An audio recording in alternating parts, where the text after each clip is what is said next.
Good evening all and welcome. Before tonight's video begins, I just have a quick announcement. Our Patreon promo is wrapping up. If you want to be a $10 patron to help support me and the channel, which is super appreciated by the way, until the 14th, you get a special bonus, which is this sticker pack, including Black-Eyed Kid, Bigfoot, Demon, and Skinwalker stickers, as well as a sticker with them all together, and of course, a classic Let the Darkness Take Control, and a bunch of Mortis Media stickers too. If you'd like this, along with all the extra content you got on Patreon, like exclusive narrations, I just narrated an 18-minute one, some exclusive polls just came out earlier too, you can find the link in the description. It's pretty cool. Oh, and I also send you a card in the mail, just for you. If that's interesting to you, you can find the link at the top of the description. Thank you so much. But for now, it's time to get very comfortable and let the darkness take control. I grew up with camping. It is something that I love to do with people my own age. I say this because back when I was a child, I liked to play with the kids in the dirt, the sand, the creeks, etc. And when I was a teen, I liked to be with the other teens and play things like Manhunt, Capture the Flag, and King of the Hill. And now that I'm older, I enjoy chopping wood for the fire and starting it early in the cold morning for everyone before they get up, so that they can have the same fun experiences that I had while I was growing up. Whether in a scouting event, or a church event, or just a family gathering, it's all the same. A good excuse to get out of the house, out of the city and into nature. With that said, I've had some interesting experiences both when I was younger and when I was older. Here is one of them. Back when I was 6 years old, my father was the scoutmaster of the boys' program in our church, and since he went on outings a lot, I was brought along for all of the outings. It was something that I liked to do, so I looked forward to these kind of things. We would find a fun spot to put our tents, huddle them together if we were able to, brag if we found a really good spot, and often make our own respective fires in front of our own tents. My dad was pretty cool about us being noisy all night, since it was supposed to be a fun event. So we would end up doing pretty much whatever we wanted. Just needed to make sure that we had energy in the morning for the next set of rounds, or whatever it was that we were doing. Anyway, this particular time we went up into the mountains for a couple of hours in the California mountain range, and we were hiking our way up the trail to our spot. Now, remember, I was 6 years old. Don't hold me to an adult's set of standards on judging things, but if there was a rule that we had to follow, it was to never leave the trail, since trails in the area we went by are always a straight shot and never had forks in them. It would effectively be impossible to get lost on them, but what ended up happening on this trip? Well, I don't consider myself a particularly adventurous or mischievous person, but I saw a set of boys wander off the trail because they'd found something of interest. I thought it was cool, and consequently followed. Now at the time I had those stupid light-up shoes that lit whenever I stepped, so I was not particularly worried about it getting dark as I ventured off the path. Again, I'm 6. The lights were terrible. They barely even lit up, but at the time I thought they were dazzling, and that they would light my way through the night. I remember very specifically which boys I saw at the time, and quite frankly it was so long ago, I don't mind using real names, as I don't want to be vague. I saw Jeremy, his brother John, as they were wandering in front of me. Jeremy, who was 14 at the time, was looking at the rocks and showing them to his brother who was 12. To me, these were older boys I could trust. So I walked over the rocky mountains, one sharp stone, one small cactus, one prickly bush, and one tri-patch of grass at a time, not giving any attention to the minor scratches, cuts, or punctures that nature was giving me as long as I was keeping up with the boys. I very specifically remember losing track of time as I was anxious to keep up with the cool kids and see what they were up to. At some point while going up the mountain, I noticed that I had lost sight of the boys, so I tried my best to move faster. The feel of the dry, peeling rocks against my hands and the slippery dirt between the unstable rocks of my shoes as I pushed up each rock and slid between each crack to go further up. Well, before I knew it, I was at the top of the mountain. There was nothing left to scale. I had totally lost sight of the boys in front of me and what I assumed would be the best spot to look over the range to see where everyone was. But I saw nothing. Nothing but rocks, dried out plants, and pale dirt. I was lost.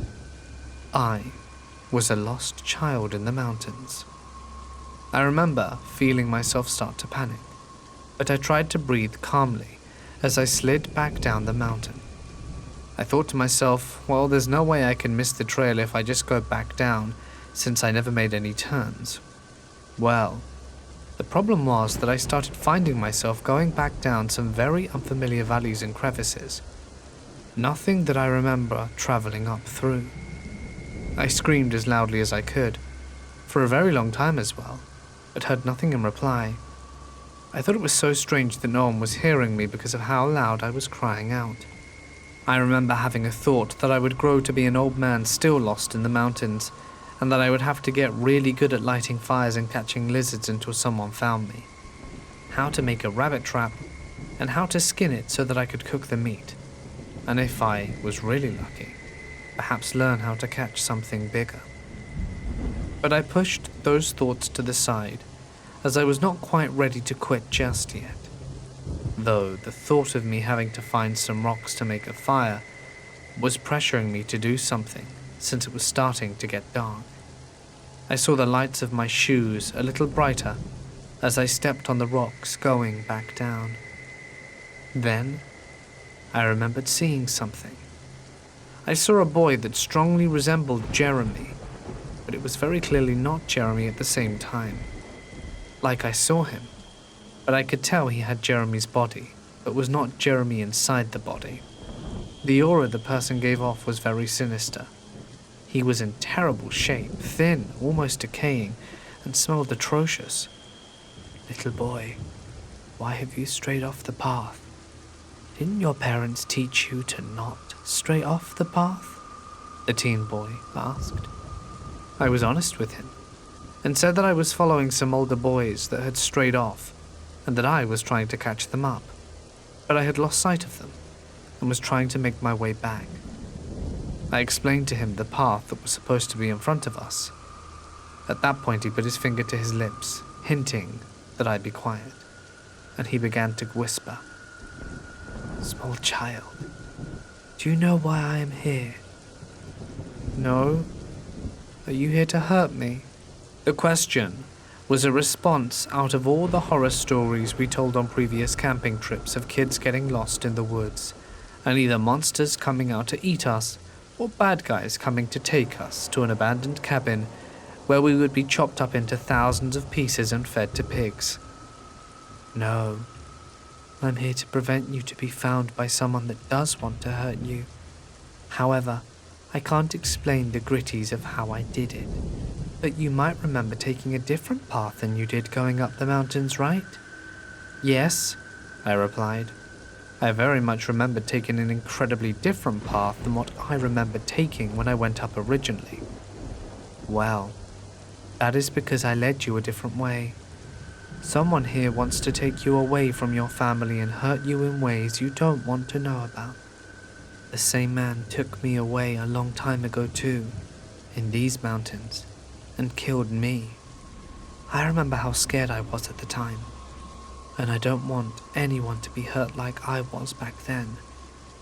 The boy pointed over off in the distance and showed me where our cars were parked. My eyes widened like salad plates in relief and excitement as I realized I was no longer lost. I found the trail as well that we had originally walked along as we started.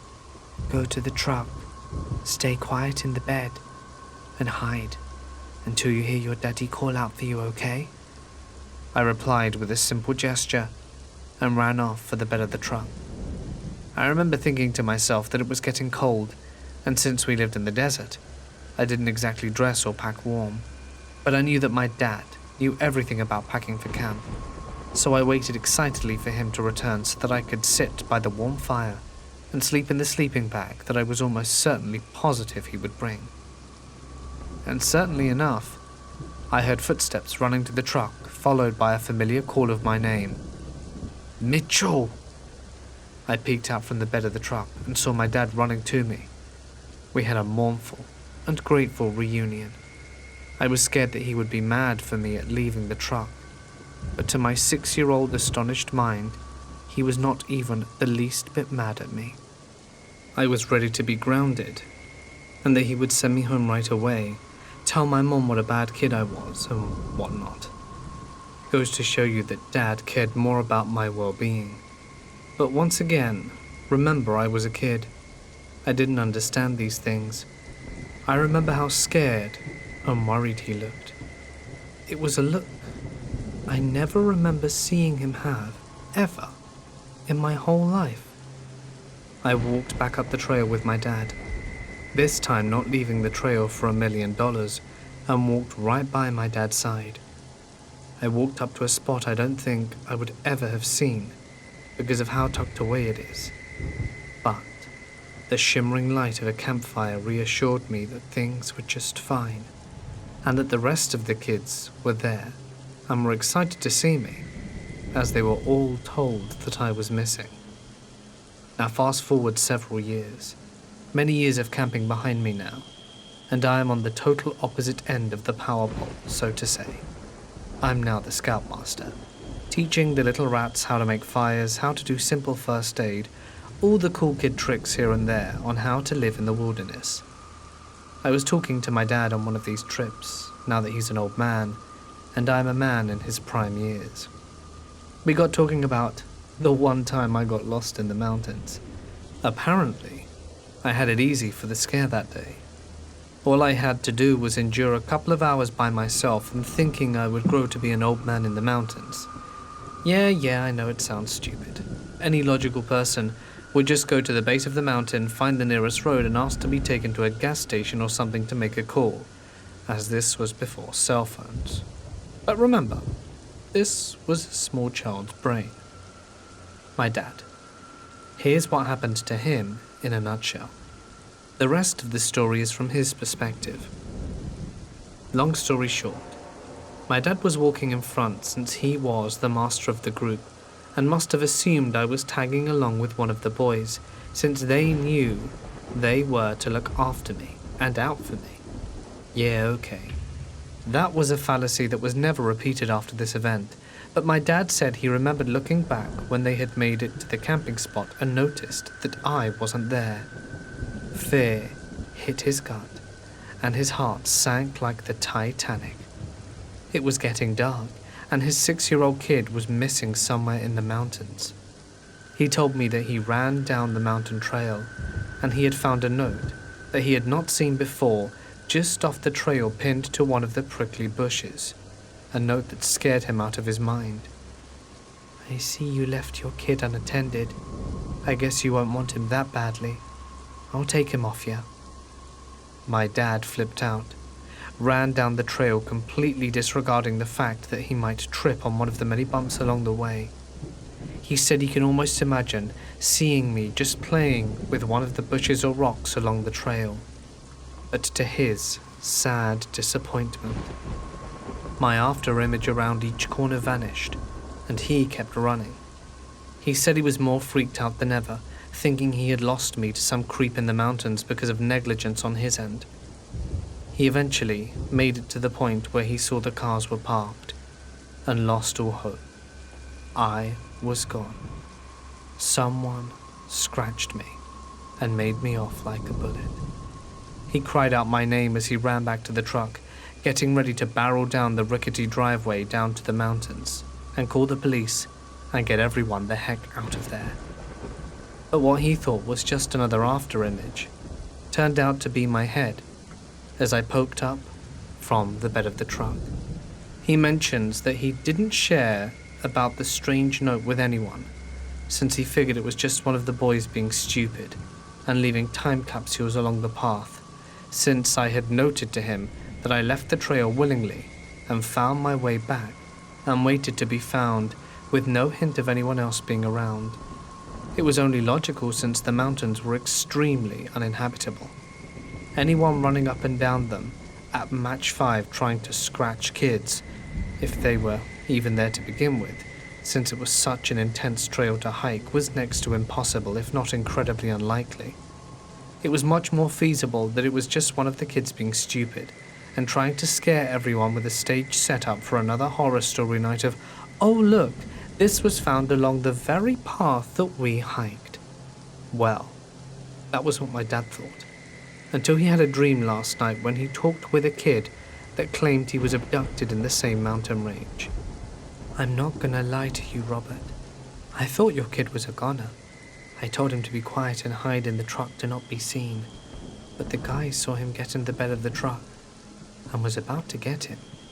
If you had not run as fast as you did, he was going to jump out and dive into the back of the truck to get him. I guess you'd made the right choice there to run down the path as fast as you did." My dad mentioned to the person that they put a strong emphasis on the boys to travel in groups. The person replied that this was probably the reason why the other boys were not targeted throughout, and that he wished his leaders taught him to be in a group, since he was alone when he was taken. Dad said he told the person thank you for helping him out, and keeping me away from the mysterious person as long as he did. "Yeah, this is the first time I could actually save someone. Everyone else I tried to help was caught. Take care of the kid for me, okay?" The rest of the night after I spoke with my dad about other things, after being wide-eyed for a while, and the same for when I told him the end of the story. I really do believe that there are people out there without bodies trying to do good. I don't believe that most spirits are as the movies try to make them out to be. Some are good, valiant people fighting evil wherever they can, and thank you, whoever you were. I doubt this message will reach you, but at least the spirit of the message might make it to you sometime.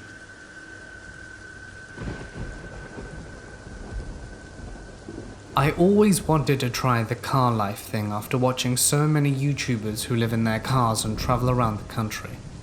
I lived in Fort Lauderdale for 5 years and thought I would be stuck there, and that was it. Then the pandemic hit, and when I checked my bank account, I was paid back thousands of dollars. Before I knew it, I was packing up all my stuff, and the landlord said I could leave all my furniture, and that was fine. I'm now on the 95 heading north, laughing and actually leaving, and I couldn't believe it. I managed to get a hang of the whole car life thing and became more comfortable with stealth parking in different places and not being detected. I hadn't done any off-the-grid stuff yet, but was more comfortable by the time I reached Lake Tahoe. I was hiking and asked some guy with his dog if he knew a place where I could sleep in my car, because Tahoe seemed tricky. He said there was a place up in the mountains called Hope Valley. It sounded good, so I went. Lake Tahoe is already very high in altitude, so this was a few thousand feet higher than that. It was this past July. As I reached the area, I saw a small parking lot that was an entrance to a wildlife nature preserve. It was closed and empty, so that would do. I'm all settled in with my blankets and the sun is setting and the temperature plummets. Before I know it, it's pitch black and visibility is 0. I start to hear wolves howling, and at this point I'm game. This was the experience I wanted. It was a little creepy, but I was fine. I was living what I normally would be watching on my YouTube in my apartment before the sun went down. And then I noticed the garbage cans that were filled over 15 feet from the car at the entrance to the preserve. I finally drifted off to sleep and was awoken by something around 3 a.m. You couldn't see anything, anywhere, it was so dark. And then I heard heavy footsteps right outside my door. At this point I'm crapping myself. Then something brushes up against the car, and I'm scared and don't know what to do. I wait for a few minutes, then I open the door, run around the car as fast as I could, and got in the driver's side. I drove down the mountain and slept in a Motel 7 parking lot like a baby. Never made it through my first and only off-grid car camping adventure, and I won't forget it. The only other time that trip that something creepy happened was in Mount Shasta. I drove halfway up the mountain, parked on the side of the road and got out and started walking in this trail. I made it about 70 yards and heard a low growl. I've never run so hard back to my car in my life. But the rest of the trip was the best hiking I've ever done in Montana.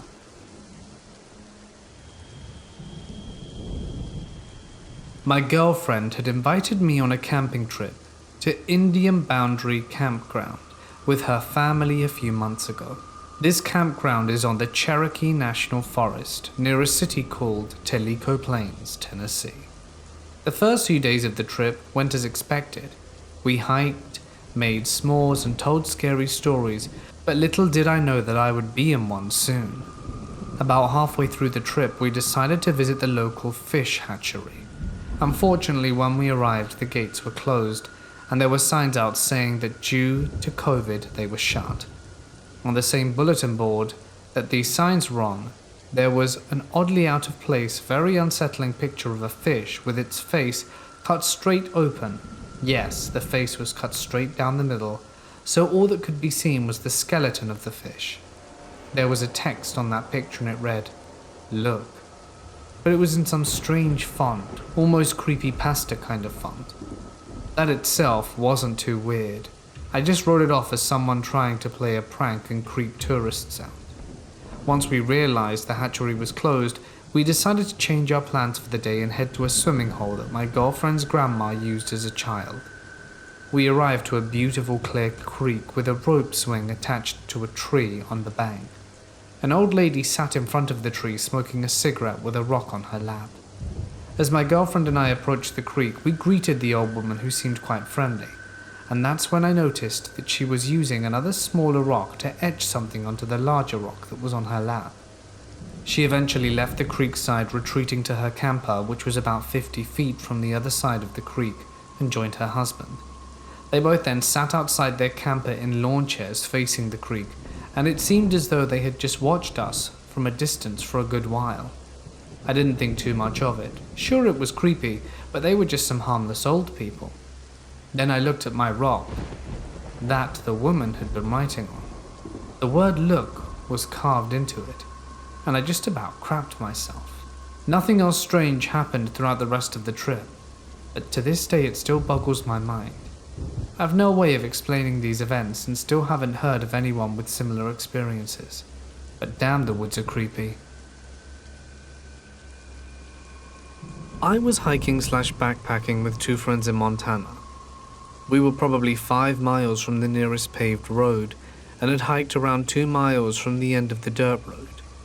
The spot isn't well traveled and is quite nondescript, but we all enjoyed getting away from any crowds and being out relatively alone, so we always gravitated to areas like this for backcountry camping. We built a fire and hung out, then piled into our tent. All is normal, and we hadn't seen a soul or any recent sign of people since we left the paved road.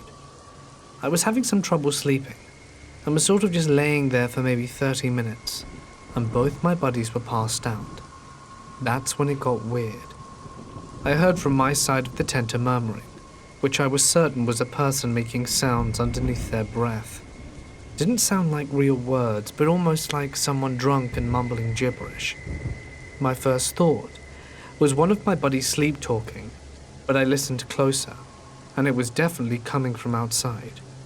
I woke up my friend closest to me, and he woke up with a "What?" a little irritated, and at that moment the muttering stopped. I shooed him away and whispered to him what I'd heard. He waited a second, and it started up again, but seemed closer this time. He heard it too, but we didn't even hear any sound of movement. I can still hear the voice, and it really messes with me 10 years later. He gave me a "what the hell" kind of look, and proceeds to gesture that he's going to unzip the door to see what's outside. Right as he starts moving the zipper, we hear what sounds like someone taking a huge gasp of air before diving into a pool, seemingly from what was the opposite side of the tent that we heard the original muttering from. We both froze for a second before he pushed his flashlight out and looked in the direction and screamed, "Who's out there? We didn't see anything, and never heard a single twig or any other sound of movement. By this time, my other friend had woken up, and we were still freaking out. We told him what was up, and all took our lights out to see what the hell that was. We saw absolutely nothing at all. We were both up for a while longer after, while the sleeping friend was out again, fairly shortly thereafter. We didn't hear another odd sound at all, and in the morning there was no sign anyone had been there. We cut our trip to just the night and moved back to a campground the following day. We still have no idea who or what was outside our tent. The only thing that would make even a semblance of sense was an owl, or bat, or another bird. But I've spent many nights outdoors in that habitat, and I'm familiar with these noises. This was entirely different, and in my opinion didn't come from any animal I'm aware of, and still gives me chills just thinking about it. When I was maybe 10, a friend and I were walking on a road near the river when we spotted a tipped-over canoe.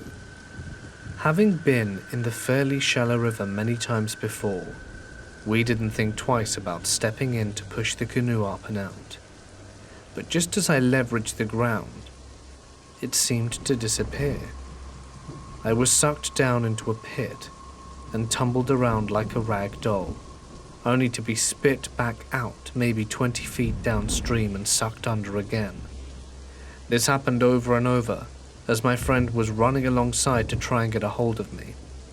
Luckily, I was being shot to the surface often enough to get a little air before going back under. He eventually reached me with a branch, and I was able to get out. We didn't make a second attempt on the canoe, and I didn't tell anyone about the experience for fear of getting into trouble. But a few days later, we learnt that an elderly couple had drowned while camping just upstream. Their canoe tipped over, and the undertow took care of the rest. I was nearly killed trying to get the same canoe that had just killed 2 other people. This is my father's story. He and my grandparents were camping out by Lake Tahoe, and all day my grandpa said that they felt like they were being watched. My grandpa described a general feeling of just something not feeling right. That night, they had built a big fire and had gotten in their tents, and they began to hear all strange noises. They described it as a wolf howling, but if it were 10 times deeper. My grandpa decided it would be best to keep the fire lit at night. My grandpa stayed up all night out of protection of his family and fear. At around 3:45, he says he opened the tent flap and looked outside to see what he says is the most terrifying thing he's ever seen. A large black humanoid figure walking circles around the fire. The thing had no distinguishable features except for its giant pair of yellow eyes. Just then my grandpa said an awful scent filled the air, like something had been rotting for over 8 years. The last thing my grandpa saw before he went back into the tent was the figure returning to the woods, and he saw 3 others exactly like the one he saw, waiting for the figure. Grandpa loaded his gun, and he says nothing else happened, and they left the next day. The story still gives me nightmares to this day. 2 of my friends who are a married couple and I were walking on my family land. It's about 170 acres and heavily wooded with both pines and hardwoods, and heavily trailed. It was dark, but my friends wanted me to take them out walking on the trail. A couple of neighbors' dogs followed us, a coonhound and a Great Pyrenees, and we walked south, then east to my camping area. We were hanging out at my camping spot when behind us, further back the trail we had come down, the dogs started acting strange. We were looking back, and they came out of the woods to our left and stood on the trail. The Great Pyrenees started growling really low and looking defensive. The coonhound's a goofball, but he was also disturbed about something. They were both looking back down the trail to the west. I immediately got quite a strange and serious feeling. It was a bit ominous. I've learned to trust my gut, which I recommend to anyone in the woods, or if around a person or animal that you feel instinctively is threatening. Anyway, I said to my friends, we better get back to the house. To get my point across, I sort of grimly added, now. Well, we were heading west on the trail and the dogs, if I remember correctly, had vacated the area.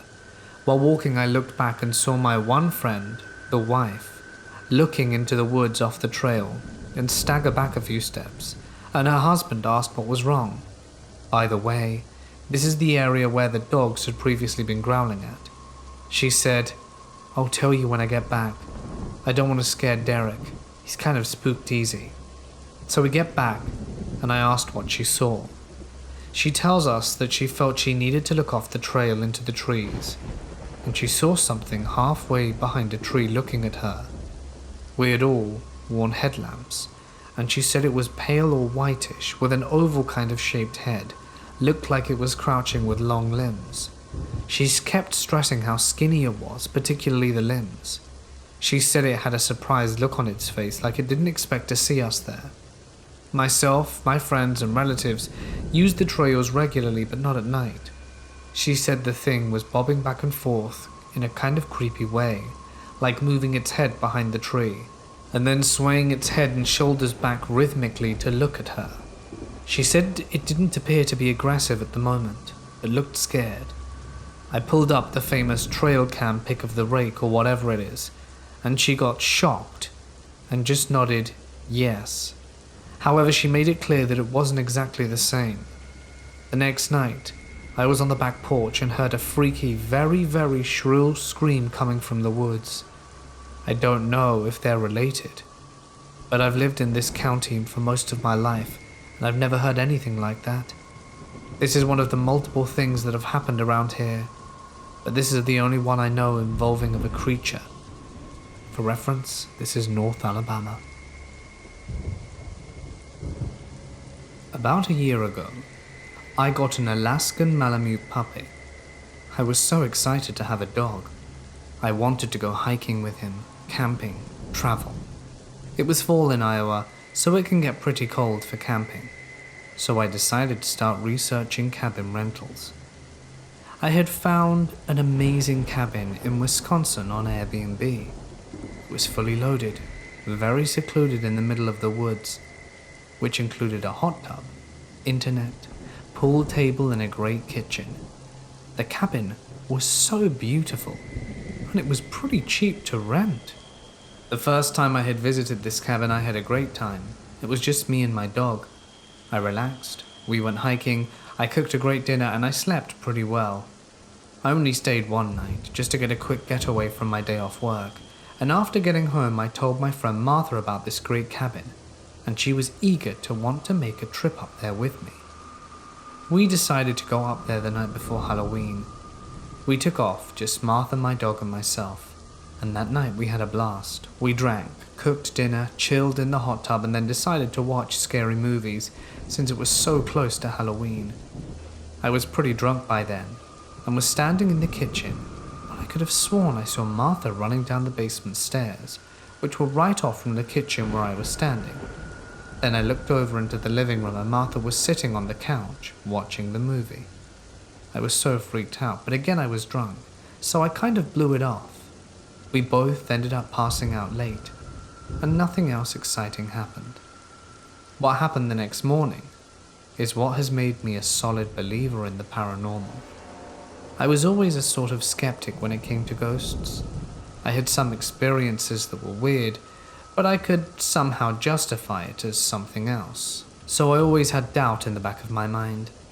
But that morning we were pretty hungover. We ate a little breakfast, then decided to go sit in the hot tub, so I decided to lock my dog in his crate and we went outside to get in the hot tub. It was so magical because it was literally Halloween and it was dumping down snow. We sat in the hot tub for perhaps 15 minutes and I could have sworn I heard a bang inside the cabin, and my dog was barking at something. We got out and ran inside to the kitchen since it was so cold, and then we literally froze in our footsteps. The entire kitchen was torn apart. All the cabinets were open. The refrigerator door at the top freezer doors were open. The bar chair was all flipped onto their backs. Drawers were open, pans were thrown off shelves. Martha's phone was charging on the counter and it was unplugged and on the floor. I have no other explanation than paranormal. My dog looked terrified, but there's no way he could have done that. He's still a puppy, so he wasn't even that big. And besides, he was still locked in his crate. Before we went outside, the kitchen was a little messy from our night before, but nothing like what we walked into. The kitchen was trashed. I know Martha didn't do it because we both went outside at the same time, and there was also no way someone broke into the cabin to do it. We were in the middle of nowhere, and it was snowing, so we would have heard footsteps. And the hot tub sat right next to the long driveway leading to the cabin, and we would have seen someone drive up there for sure. I just have no other explanation as to how that stuff happened. So now I'm a believer, and so is Martha. I'm sure my dog saw some crazy stuff. We left pretty soon after this happened, and believe it or not, I actually stayed at this cabin again multiple times and nothing happened since. Maybe Halloween stirred up the spirits, and they just wanted to be seen or heard in some way.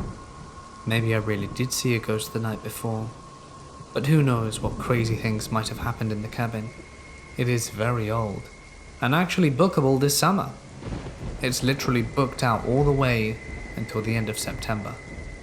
It must be pretty popular. I noticed it's available on Halloween again. Maybe I should go back. I was road tripping around and just sleeping in my car at random campsites. I came up to one night.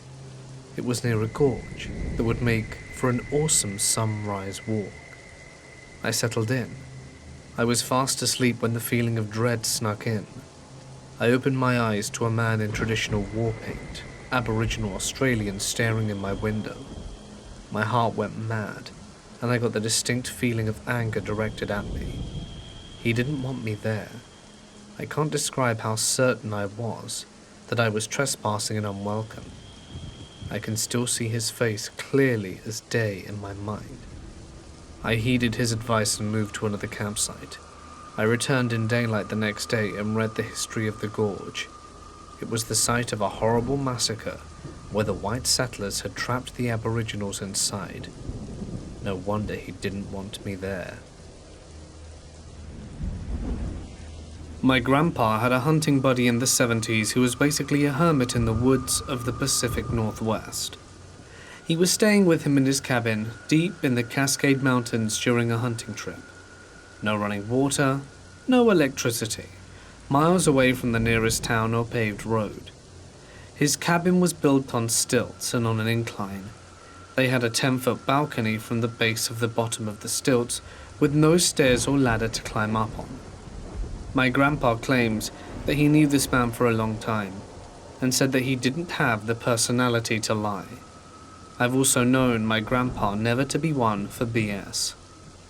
One night during the trip, they were relaxing at the cabin after a hunt, and his buddy tells him that Sasquatch is in the area, and to be careful going out at night.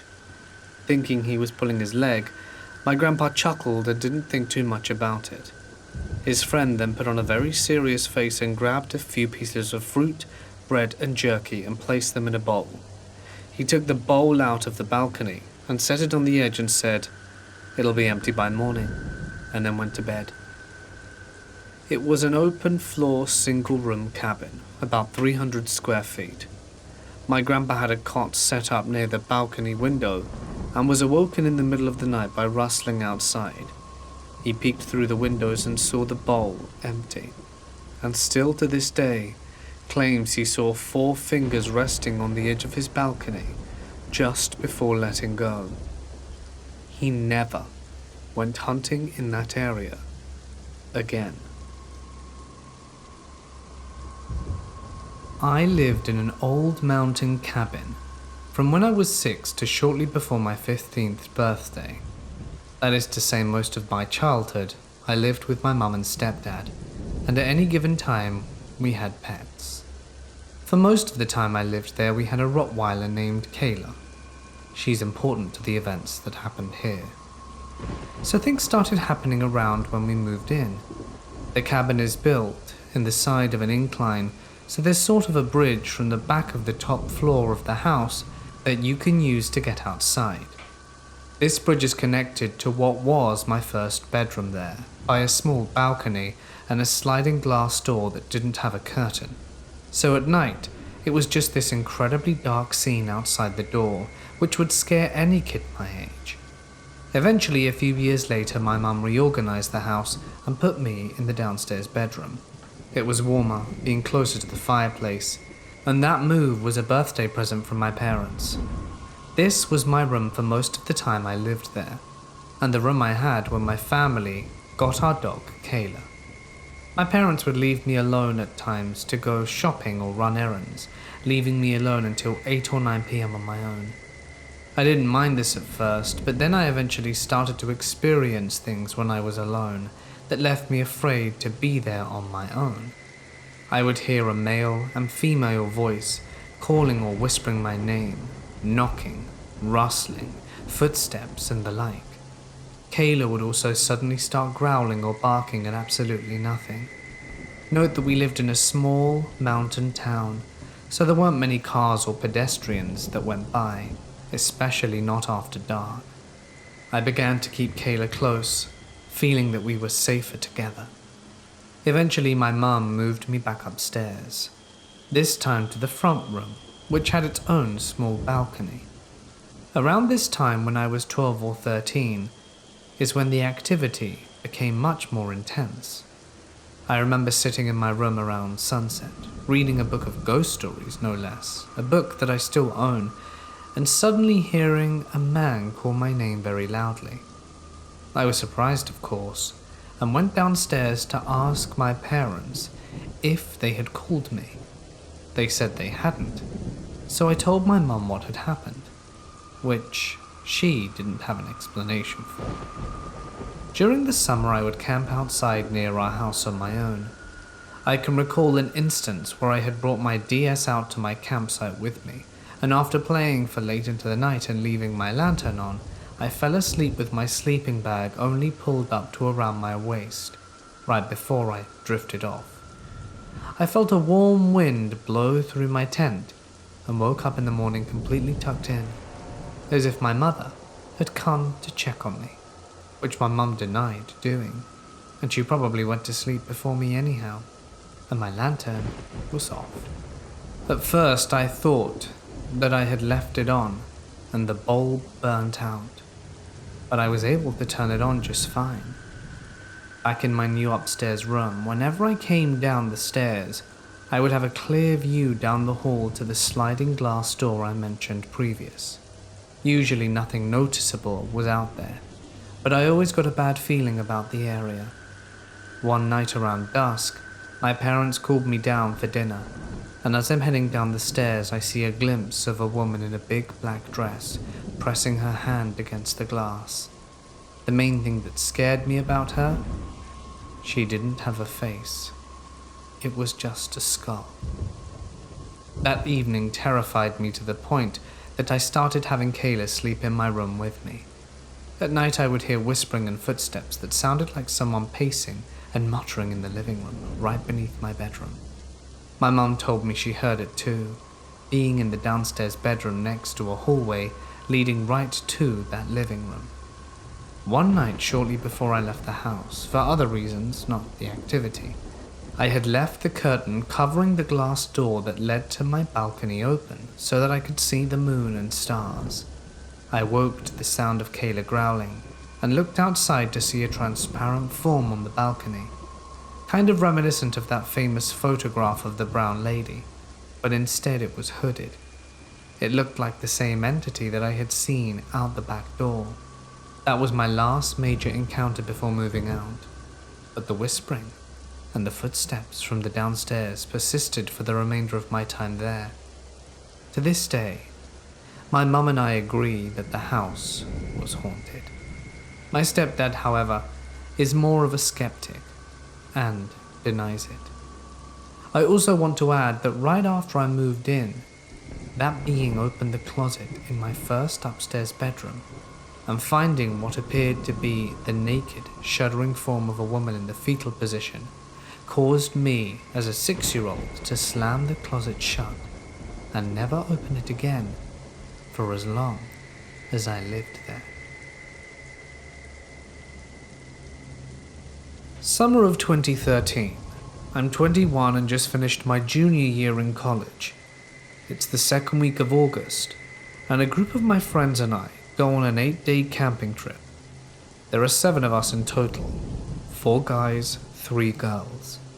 We're camping in a semi-remote campground in the White Mountains of New Hampshire. It was a large campground, but very few other campers were there. There were a few filled sites near the front of the campground, but we purposefully requested a site off in the back corner, and we were completely by ourselves. During the trip, we planned a white water rafting trip for one of the days.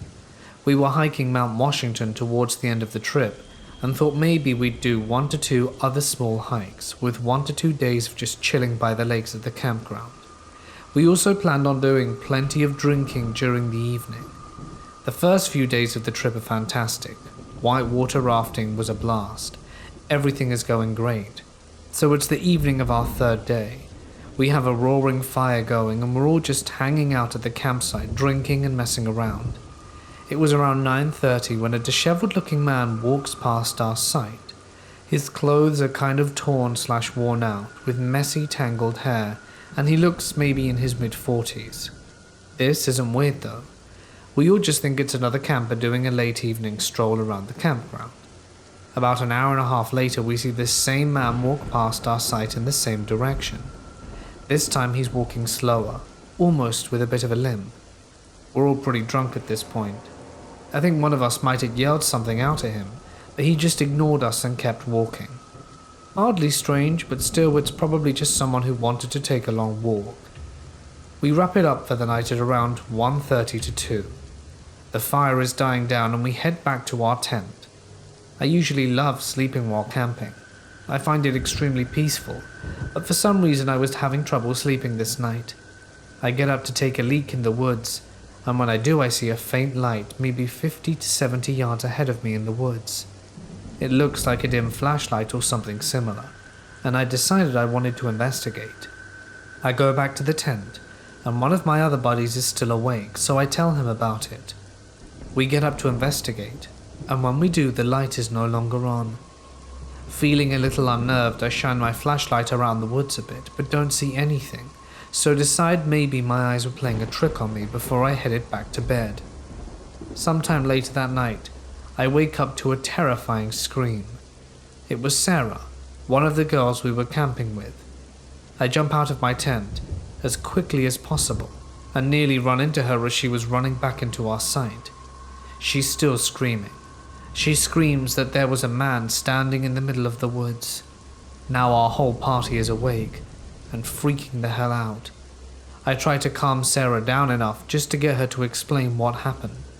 She says she went to pee in the woods and saw the man from earlier just standing about 15 feet from her, not moving like a statue. We're all freaked out, yelling, screaming, making a giant commotion. I internally freak out too, but try to calm everyone else down so that we can actually do something. We obviously decide to get the hell out of there and frantically take down our tents, basically just ripping the poles out and everything back into our cars and speed out of there. It's around 4 AM and we're in 2 separate cars and decide to just drive away from the campsite and clear our heads. Eventually at around 5:30, we find a small diner that's open and decide to head in for some breakfast. We all have different theories about what the hell just happened. Some of us think we simply ran into a homeless guy who was camping out in the woods and was either surprised by us. Maybe some of the girls think he was purposefully stalking us. Either way, obviously none of us are comfortable staying at the campground again. I headed back to the front desk of the campground with 2 of the guys. We explained what happened, and the guys at the front desk actually seemed to believe us, but said there were definitely no other campers currently that fit the description of the guy. They were insanely nice about it though, and actually refunded me the remainder of our stay, which astonished me. As a group, we decided screw it. We weren't letting one freaky guy ruin our trip, so we found another campground a good ways away to stay in. Fast forward 2 days, we're hiking Mount Washington. We got up real early and get to the mountain around 7:30 to start hiking up.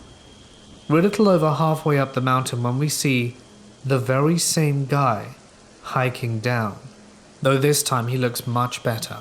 His hair isn't crazy, his hiking clothes are relatively clean, and we're all just frozen. A few of us let out a surprised scream. He just strolls past us with a massive grin. Luckily, there are enough hikers nearby that nothing could really happen. We decided to continue hiking up anyway, since he's heading in the opposite direction, and hoped we'd never encounter him again. We did finish the hike and fortunately didn't see him. After that, we did decide to cut the trip a few days short. Looking back on it now, we've all come to the conclusion we were likely being stalked in some way. If it was just some homeless guy in the woods near the campground, what the hell is he doing hiking down Mount Washington a few days later?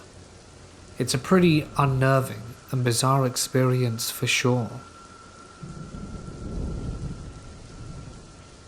I was 27 and working at a Boy Scouts camp far up in the woods of very northern California. Where I worked, there was a large population of black bears, which for the most part were rather harmless and easy enough to scare away with a shot from a rifle. However, we had a very large number of Boy Scouts at this camp weekly, sometimes as many as 500 heads, with a lot of vastly spread out campsites. There's going to be a few campers who sleep with candy bars in their pockets and basically make themselves pre-packaged dinner snacks for a bear. I tell you this, black bears love Reese's peanut butter cups. As part of staff, oftentimes I was scheduled for bear watch and basically strolled the entirety of the camp with a rifle going from site to site, making my presence known as to ensure the bears wouldn't come anywhere near. One of these routine nights, everything was still and more quiet than usual. I remember finding it rather odd and unsettling. I had just checked in on the camp furthest away from all other campsites. It was a good 1.5 miles away from base proper. As I'm strolling along the trail that runs beside the lake, I stop and take a number 1 and light a joint that I had stashed away for such an occasion as being out by the lake at 2 a.m. As human beings, we have a natural gut feeling we must always adhere to for our survival. There was definitely a gut feeling I had that things were amiss.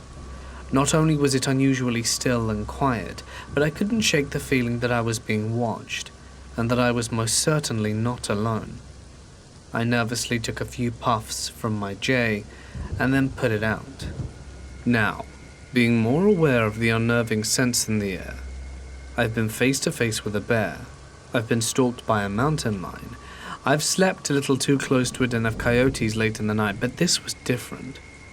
I didn't have the sense that I was in the presence of any of these animals. The smell was overwhelming. It didn't smell like any bear I've experienced. It was almost sour, but still musky.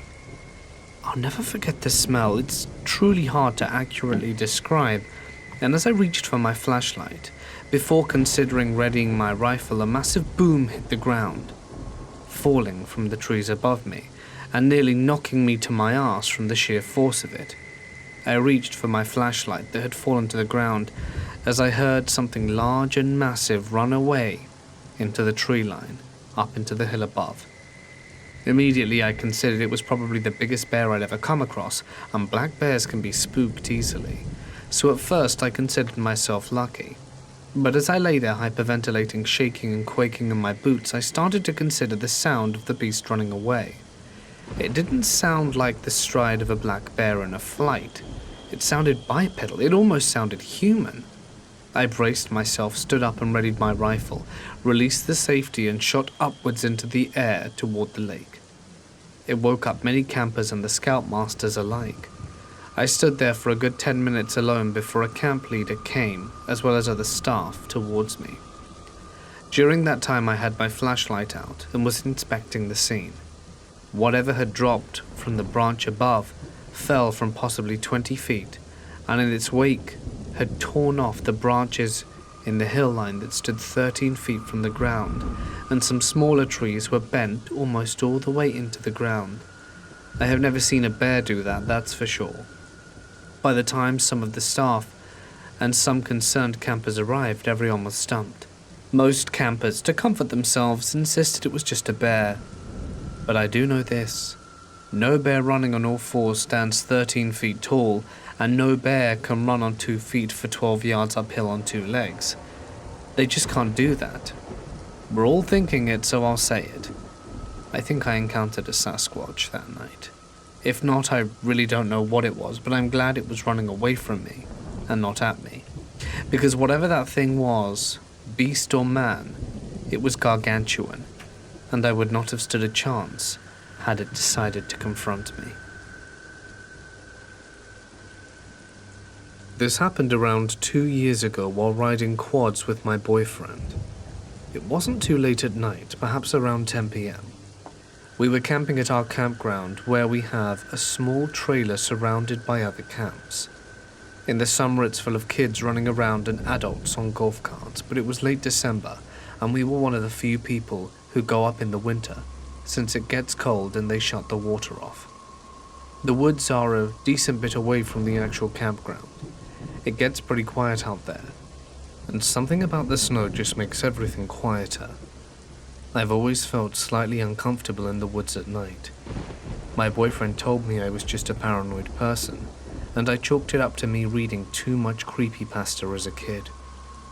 I always felt somewhat safer, since we were on a quad, and we could go pretty fast if need be. So there we are in the middle of the night enjoying a cold ride, drifting in the snow, when all of a sudden, we come to a stop. That's when I get an eerie feeling. I asked him why we stopped, and it was something along the lines of his glove or something fell off. We turned the quad and bent over, messing with something. I start looking behind me and around me, because I like to be aware of my surroundings. I look to my left and see a brown skinny tree.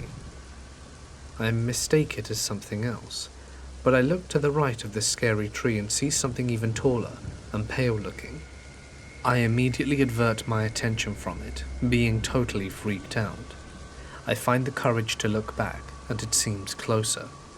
At this time I wasn't wearing my glasses, and was just saying it was another tree that looks a bit like a person and I'm fine. But before I can say anything to my boyfriend, he had finished whatever it was he was doing, and we took off. I buried my face in the back of his jacket, too afraid to see anything else. Still having that feeling of being watched over me, I asked if we can go back to camp, and he agreed since it was so cold we could. I decided not to say anything to him, since he'd want to go back and investigate or straight up not believe me and write me off as paranoid again. I did not want to go back there at all. I figured the following day we would go back into the woods during daytime, and I would see that there was another tree that I'd never noticed before. But when we went back through, there was nothing next to the brown tree, and that was when my stomach dropped. That's also when I told him I saw something last night. He told me I should have told him, which he was right about. I should have said something, but was too scared and just kept it to myself. We still go up there occasionally, not as much now due to our jobs, but I've never experienced anything else after that, and have never seen that strange shape again. I lived in Pennsylvania until I was 1 month shy of being 12. I know that exact date because you had to be 12 to hunt in Pennsylvania, and I was looking forward to it.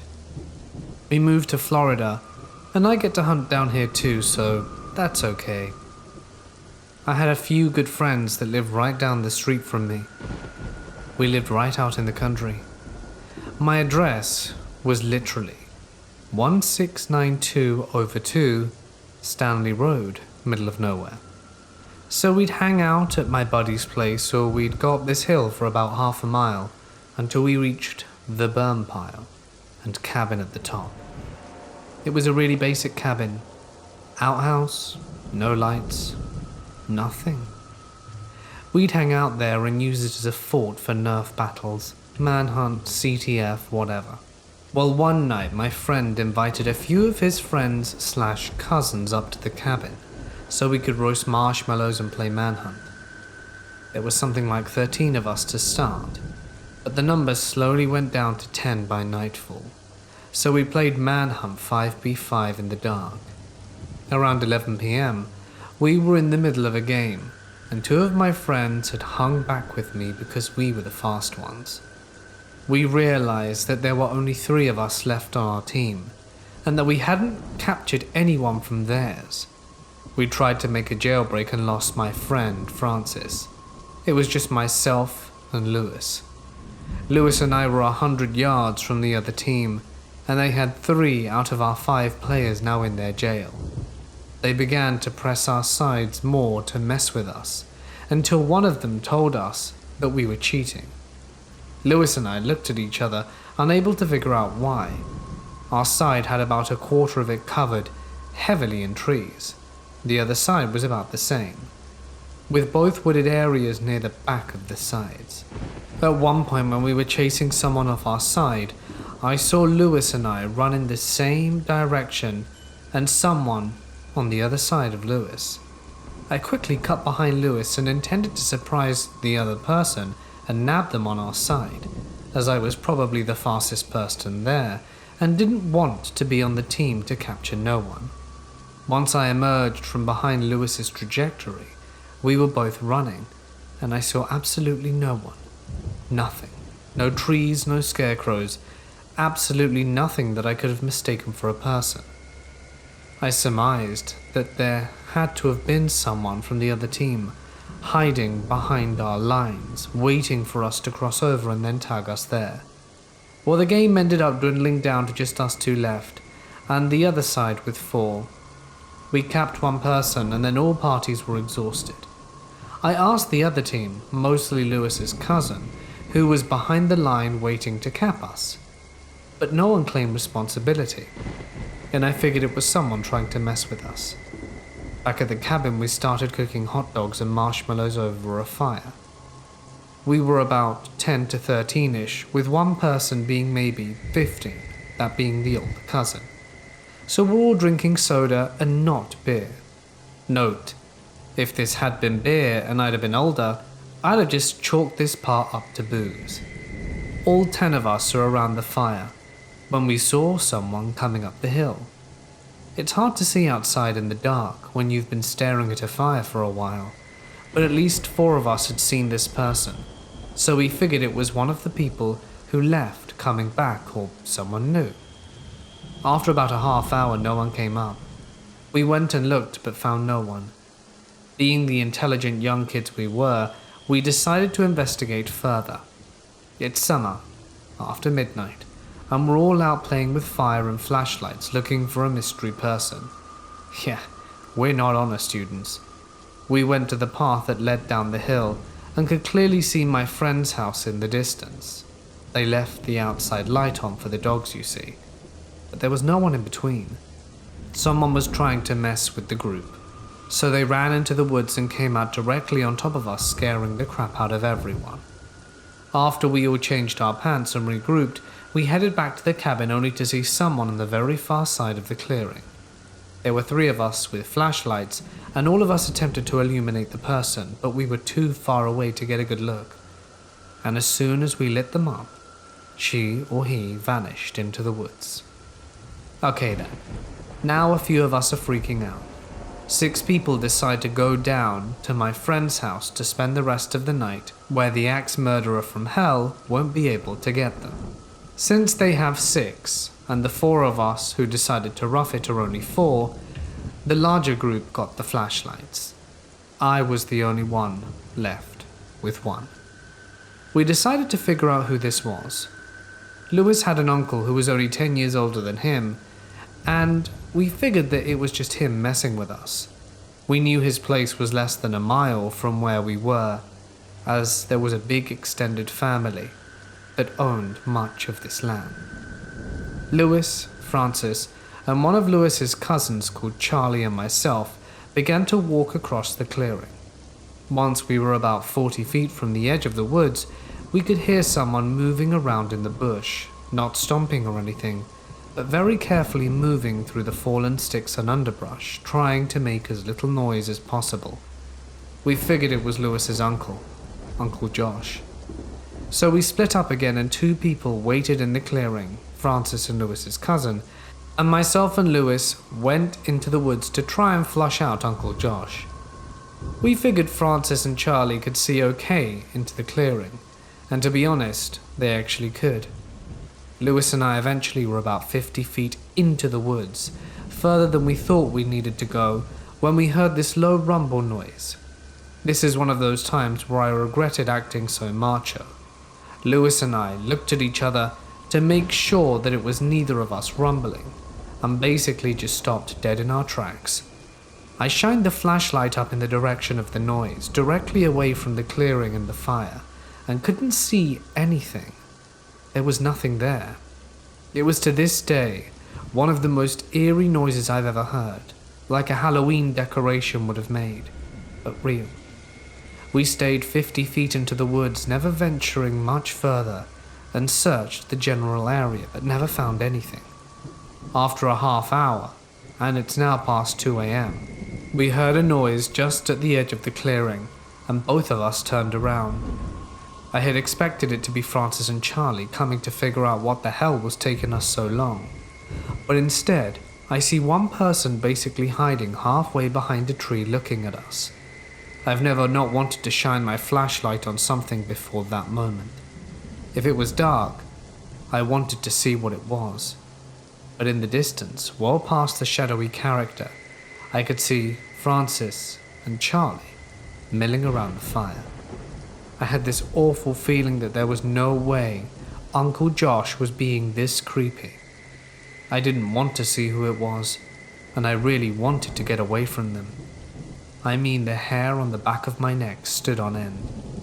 Lewis must have seen it too, because he slowly started backing further into the woods. We moved in a wide circle as we went around this shadowy person and managed to make it back to the clearing. When we got back to the cabin and grabbed Francis and Charlie, we began to make our way back to Lewis's place. When we were about 100 yards from the cabin, we heard its door slam. And we bolted. When we made it back to Lewis's house near the bottom of the hill, we debated what to do. Should we call 911? Was it a trespasser? Or was it simply a family member messing with Lewis? We went to notify Lewis's parents, who we figured would be overjoyed at the promise of being woken at 3 a.m. by a bunch of sweaty, terrified 11-year-olds. They weren't home. Apparently Lewis's grandfather had a heart attack around 10 p.m, and none of us had cell phones as this was 1998, and no one had been notified except for Lewis's 19-year-old step-cousin. I never really figured out that relationship, to be honest, who had drank himself near blackout drunk as soon as the adults left him in charge of the younger kids. He got a serious talking to the next day by basically every adult in attendance.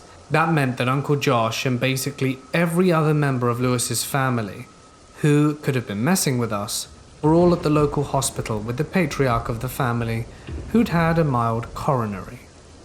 At 4 a.m. we knew sleep wasn't an option and began to watch and wait for the shadow guy to show up at the bottom of the hill. Less than 10 minutes later I hear a sound coming from upstairs. Only problem is that there is no upstairs in Lewis's house.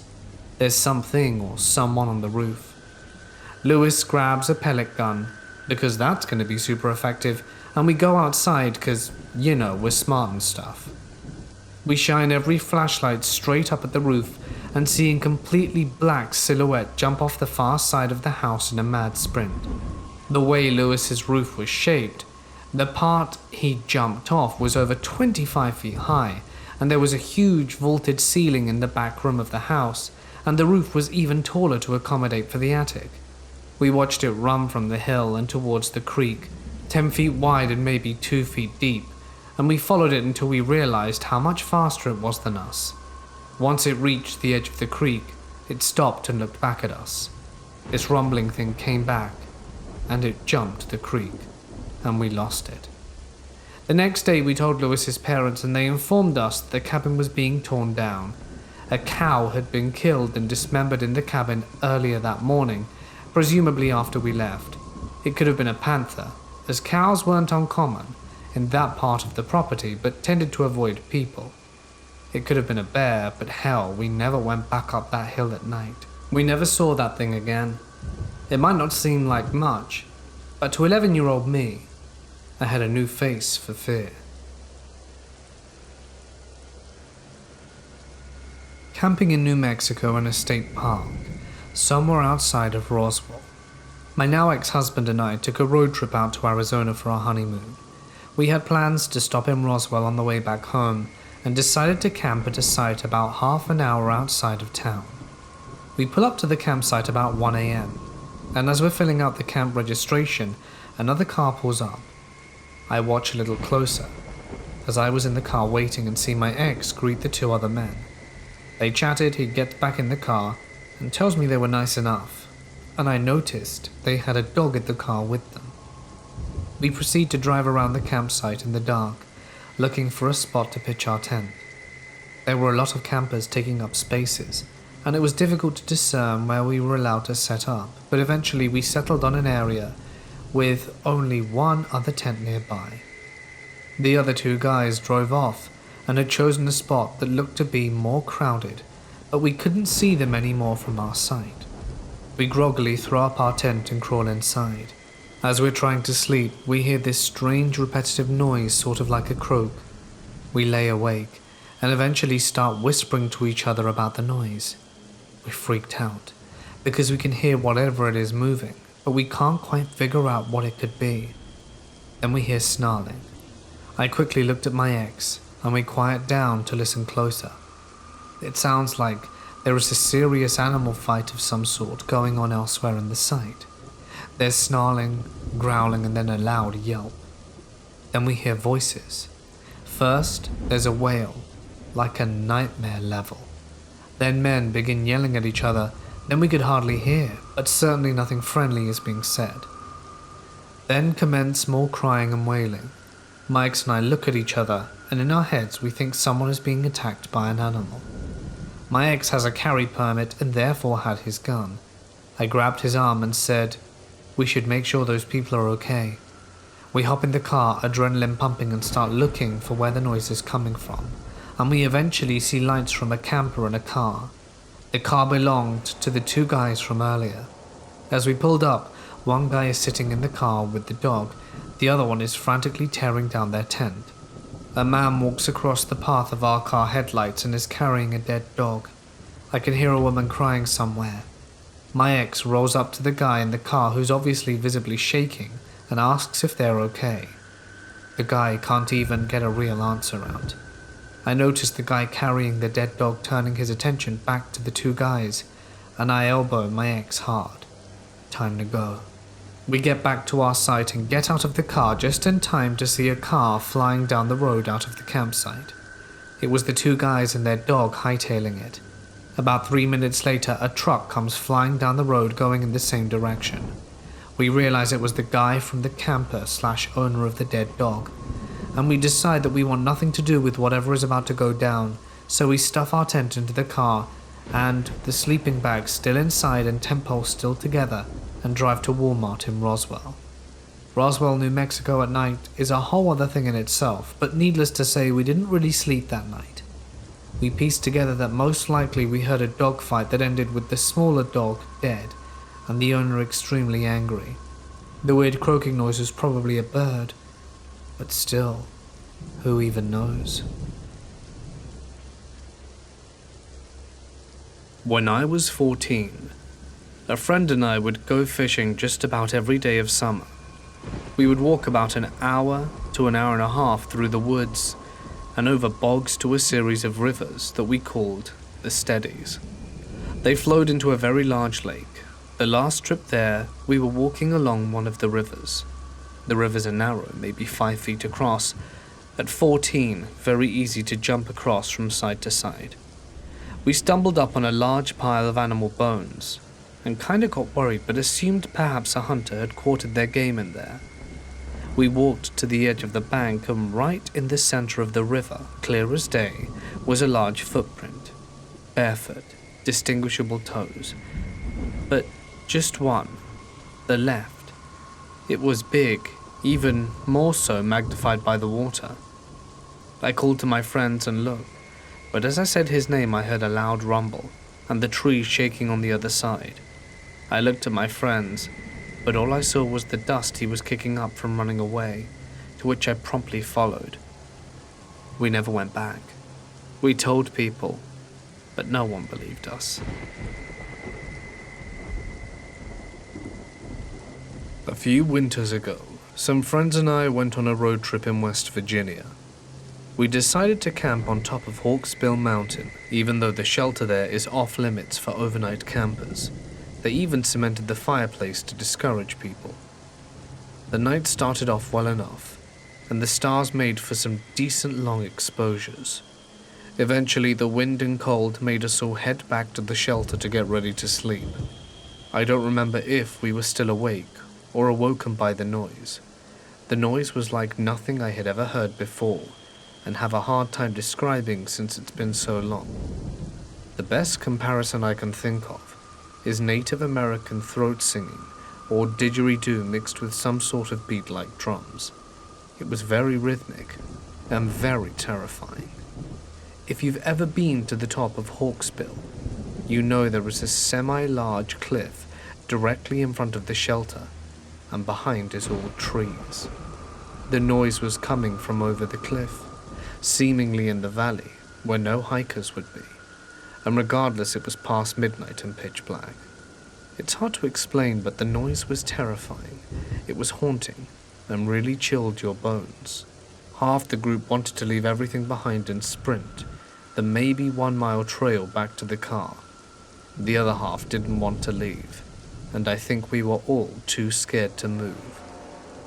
It lasted for hours. I fell asleep after about 2 to 3 hours of this. Nothing strange happened in the morning, but we were all haunted by it. It's still the scariest thing I've ever experienced camping, and I'm extremely suspect of the supernatural. But this changed my mind a bit. Reflecting on it now, it's easy to dismiss the experience, but I and the rest of us remember being truly terrified of whatever was making that noise. I don't think it could have been the wind, as once it started it never stopped, and as I said it was rhythmic like a song, like something playing an instrument from another world. Since then I've gone back to Hawksbill once overnight, but nothing happened. I don't know what really happened that night. I'm curious if some others have camped Hawksbill and experienced a similar event. A group of friends were staying at this remote cabin that one of my friend's cousins owned. There were no roads leading to the cabin, and it was a good 3 to 4 day hike from where you parked the cars. I couldn't go at the same time as everyone else due to work obligations, so decided to head up the same day but later. It would mean I would have to camp for a night by myself though. The latter part of this trail is too dangerous to be taken at night, especially by someone who doesn't know it. I didn't care. I was kind of looking forward to it as I've never camped alone before. I was in the middle of the woods when the sun went down. I got my camp set up in this small clearing probably 40 feet across, get my campfire going and pitch my small one-person tent. Do all that camping stuff like cooking hot dogs on a stick over the fire and s'mores. I'd probably stay up for a good 2 or 3 hours after dark. It was mid-autumn, so the days were somewhat short. The entire time I thought I heard something moving in the woods, at the edge of the clearing. I didn't think anything of it at first because the woods are full of animals, but as the night went on I realized that whatever it was just circling the clearing over and over. Once I started paying attention, it made 4 or 5 laps around before I decided to get up and investigate. The noise stopped as soon as I stooped up, and thought I heard some sound going away through the woods. I just shrugged it off, thinking that perhaps it was a fox that was curious and got scared when I stood up. I decided it was time to sleep, douse the fire, and climb into my tent. I begin to doze off, and stay in that half sleep-awake state for a while. I normally hear weird stuff when I'm in this state, so don't think too much of it when I hear a voice. Something wakes me all the way up though, and I realize it's real and just outside my tent. It's just above a whisper, and I'm not sure if it was in another language or they were speaking English in such a way that I didn't understand. I lay there for some time. I didn't know how long. I was listening and waiting for something to happen. There is just enough moonlight to light up the walls of the tent so I can see a hand press into the wall of my tent down near my foot. This freaks me out and I sit up quickly. Whoever was outside tore us out of there, like running full sprint through the woods. I get out the tent and shine my flashlight around and see nothing. I was expecting there to be a bloody handprint on the tent, but nope. I didn't sleep that night, packed up camp at first light in the morning, and booked it to the cabin. When it happened, the only person I told was my boyfriend at the time, and this is my first time telling anyone. My experience at Skull Valley Primitive Campground in Utah absolutely terrified me, and has ruined camping for me, possibly for good. I would love to get some ideas, if anyone cares to comment. Here is what happened. The summer before last, I took a road trip from my home up in Colorado to the west coast into Canada, my northernmost destination being Fernie, British Columbia. And, as I have family there, I mapped out a series of free campgrounds to stay instead of hotels. I loved camping, and it would help me stay on my budget too. My boyfriend at the time was also traveling, so we were planning to meet up in San Francisco and get to Seattle together. I was doing the first bit of the trip with just my dog, and my first planned campsite was a place called Skull Valley Primitive in Utah, owned by the Bureau of Land Management.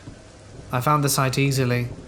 The camping spots are up a dirt hill, so I took the first site I saw, as my car is not made for off-roading. I set up my tent without any issue and changed into my hiking boots. It was so hot. I remember my poor dog had to have a cool towel down after I set up camp because he couldn't get cooled down. There were a ton of other campsites, but hardly anyone was using them. There were 2 RVs I came across parked super far away from the site, and I was definitely the only tent camper. I decided to go take a hike around before the sun was down. The campsite was adjacent to these mountains that rise out the flat ground and have what appeared to be cave dwellings carved into the face of them. I wanted to investigate, so Teddy, my dog, and I started off in that direction, and after a few minutes of walking, we hit a barbed wire fence. I didn't think twice about ducking under it, and continued onwards. I just didn't think it would be a problem. Only a few yards after I'd hopped the fence, I stopped dead in my tracks. An eerie and unusual sound was coming from the direction of the cave dwellings. The best description I can give you is that it sounded like dozens of humans trying to howl like wolves, like many people pretending to be a wolf pack, and it sounded like its origin was inside the caves themselves. My dog was as spooked as I was, and had already started running back to the campsite when I turned around. The sounds continued until I was well inside the camp perimeters. The sun was almost completely set when I decided to let Teddy out for one last bathroom break. I was freaked out by what had happened and didn't want to be running around in the dark. Teddy is a dog that simply doesn't need a leash. He never is more than several feet away from me, and I don't use one. I zipped up the tent and walked him away from our sight, and then suddenly he was gone. I couldn't see or hear any sign of him. The sun had finished setting by the time I finally gave up screaming for him and returned to my tent, which had not been left alone. The tent had a broken zipper when I arrived, and my stuff was strewn about inside, though nothing was missing. I want to emphasize the fact that during this time period, I noticed there were no nature noises, no crickets, chirping, or anything at all. I felt what can only be described as complete dread, sheer terror, and I was simply petrified. I've never felt so scared in my life. In fact, I feel the same terror just writing this out. It's truly the most scared I've ever been, and will never forget it. I decided to grab my taser and keep trying to find Teddy. After a bit longer of whistling and shouting for him, I realized he was not coming back, so I headed to my tent. I used some safety pins I had to close it since the zipper was now broken, and this is where things get weirder.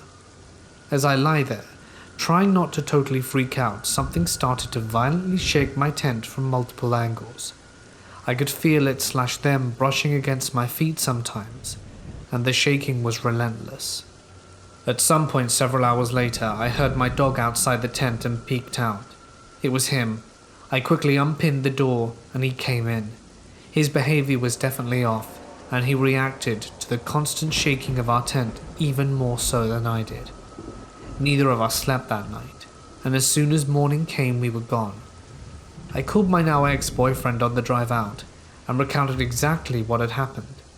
He started to Google the area and found out that the area I had walked into was actually the site of an extremely small and impoverished Native American reservation. So his hypothesis was that they had been watching me and decided to mess with me after dark.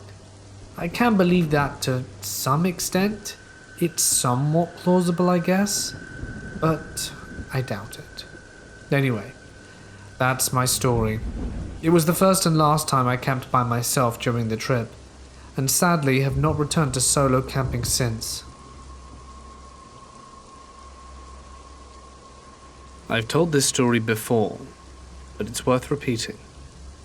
I live in Central California in the valley border on all sides by hills and mountain ranges. There are some great hikes and campgrounds all around, and my ex and I chose to go hiking in the Sasquatch wilderness. It's about a 2-hour drive from home, and it's basically hiking in the mountains southwest of Bakersville off the highway that leads to the Ozark and the coast.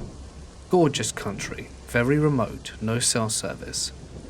We were both archaeology hobbyists and decided to hike out past Piedras Blancas, a giant rock formation, and keep on that same trail paralleling the Sasquatch Creek in order to look for some Chumash pictographs. It's about a 5-mile hike, hilly terrain full of scrub bush and smaller trees. The trail is well maintained, and we were mostly alone out there. We reach an old campground about 3 to 4 miles out, and I'm feeling tired, so I stop to rest at the campground. It's pretty much circular. There are several different campsites, all in plain view of one another, and just to the east there's a large rock formation that overlooks the creek. The rock formation is kind of flat, so I go over and lay down on the warm rock so that I can listen to the water. He decides to continue further along the trail to see if he can locate the pictographs. I don't know how much time had passed when I hear the strangest howling scream I've ever heard. It went on for longer than a human should have been able to scream, and it alternated from being very low and guttural to high-pitched like a woman. So I shoot up off the rocks and start looking around, and I don't see anything. The sound didn't repeat, and I started to think that maybe I was just hearing an animal. All of a sudden, he comes crashing down the trail at full speed, thinking that he is hearing me scream. He describes hearing it a little differently. That sound I heard was not the sound he heard, but we both agree we heard something very strange we cannot explain away. We both kind of looked around the camp, but didn't see anything out of the ordinary, and decide together that it's time to head back. So the sun is starting to set. It's late afternoon, and although it's still light out, it's that late afternoon golden hour kind of light. We're walking back and still on the trail that parallels the creek, and we start to hear boulders being thrown in the water. If you've ever been a kid by a body of water, you know what it feels like to pick up the heaviest rock you can and toss it in the water to hear the satisfying ka-plunk sound that heavy rocks make. This was heavier than that, and we knew it. We heard it several times following us along the trail and crashing sounds in the brush from across the creek. Whatever was throwing the rocks was following us, making sure we knew that we were not welcome. I have no idea what type of animal could throw very large boulders in the water like that. If it was a human, they did a damn fine job of pranking us because we were terrified. We hurried as fast as we could, and I ended up slipping on the trail and got a splinter in my arm that I wasn't able to dig up for months. We made it back to the parking lot near dark. I've only found one other online post about strange things happening in this Sespe Creek. I still don't know what we heard. While visiting a few friends in Seattle, we decided to have a bonfire along the Putrid Sound late at night. We first arrived to tons of police and firefighters. Apparently a fight had ended badly amongst the transient folk. We wait it out and get some food until it all clears. It's 3 in the morning by the time we make it back, and started a fire by the water. Perfect, no one around. While we're at our fire, in the woods that's running along the edge of the water, come a few transient people. They ask to join our fire. Loud, drunk, tweaked out, and smelly, they start vomiting out stupid transient words. It's cold, we're friendly, and what harm are they? As they babble on, we start noticing small details, like the girl had fresh cuts all over her arms and one along her neck. Also signs of faint bruising starting to form on her face. I can't go into better detail, but long story short, the girl and her weak boyfriend started bragging about their transient fight that ends with them kicking in some girl's head. We get smart, have a few sidebar whisper conversations and shared expressions to formulate a plan. Basically, we acted impressed and friendly, and we built the fire up big, and we say, "Stay warm, we're gonna get going." As soon as we walk away, we call the cops and let them know the 2 tweakers are staying warm and tweaked next to our big friendly fire. Driving away from the parking lot, we see 3 cop cars with lights heading off in the opposite direction. Long story short, we were sharing a bonfire with possible murderers. I used to be a scout leader, and each year we go during the New Year period to a camping site. Being in Canada, New Year weather is pretty damn cold, think minus 20 to 30 Celsius, so the camping is done in lodges. The lodge we slept in had no toilets, so each night before we went to bed, I'd round up my scouts and walk them to the bathroom, which happened to be in another lodge, at about a minute walk away. That year, I happened to have 2 really immature kids that were taking too much time to get ready, so I sent my scouts to the washroom and told them that I'd catch up to them once the 2 guys would stop mucking around. A few minutes later, we were on our way. By then, most of the children had already brushed their teeth and went to the toilet. When I finally enter the lodge, I can see that most of them had congregated around the vending machine in the hallway across the toilet. So I enter the toilet with the 2 kids that were with me, and I check to see if there was anyone in the stalls. "Is anyone in the toilets?" "Yeah." I recognize the voice of Jay, one of my scouts, and then proceed to brush my teeth. A few minutes later I ask again, "Everything good?" "Yeah." This time I recognize the voice of another kid, Walter. At the moment, I make nothing of it and assume I just misheard the voice the first time round. A few minutes had passed and even the 2 difficult kids I was with had finished prepping themselves. So I ask if everything's good again but get nothing back. So I asked the 2 kids to start opening the stalls to see if something had happened to Walter. There were about 8 of them, all empty. The 2 kids start freaking out because they also heard the voices, and since they had been using the sink, which was right by the door, there was no way for someone to pass them without being noticed. So I send them to the shower stalls, and once again there's no one. The 2 kids were now becoming really agitated, so I decided it was time to regroup in the hallway and head back.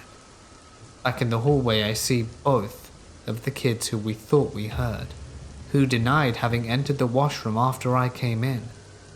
To this day, my scout squadron refers to this incident as the Poop Monster Incident. While camping overnight, me and the rest of my scout troop, most of us around 15 or 16, arrived at our campsite to find a single-man tent occupying one of the prime spots for putting up a tent. It was out of the way enough and kind of late, so we decided we would let the dude who appeared to be sleeping stay there until the morning. A few hours later, my friends and I had a very uneasy feeling about the tent, and decided to try and wake the guy up. We could see the outline of his body as the tent was really small, so we started to lightly kick his feet.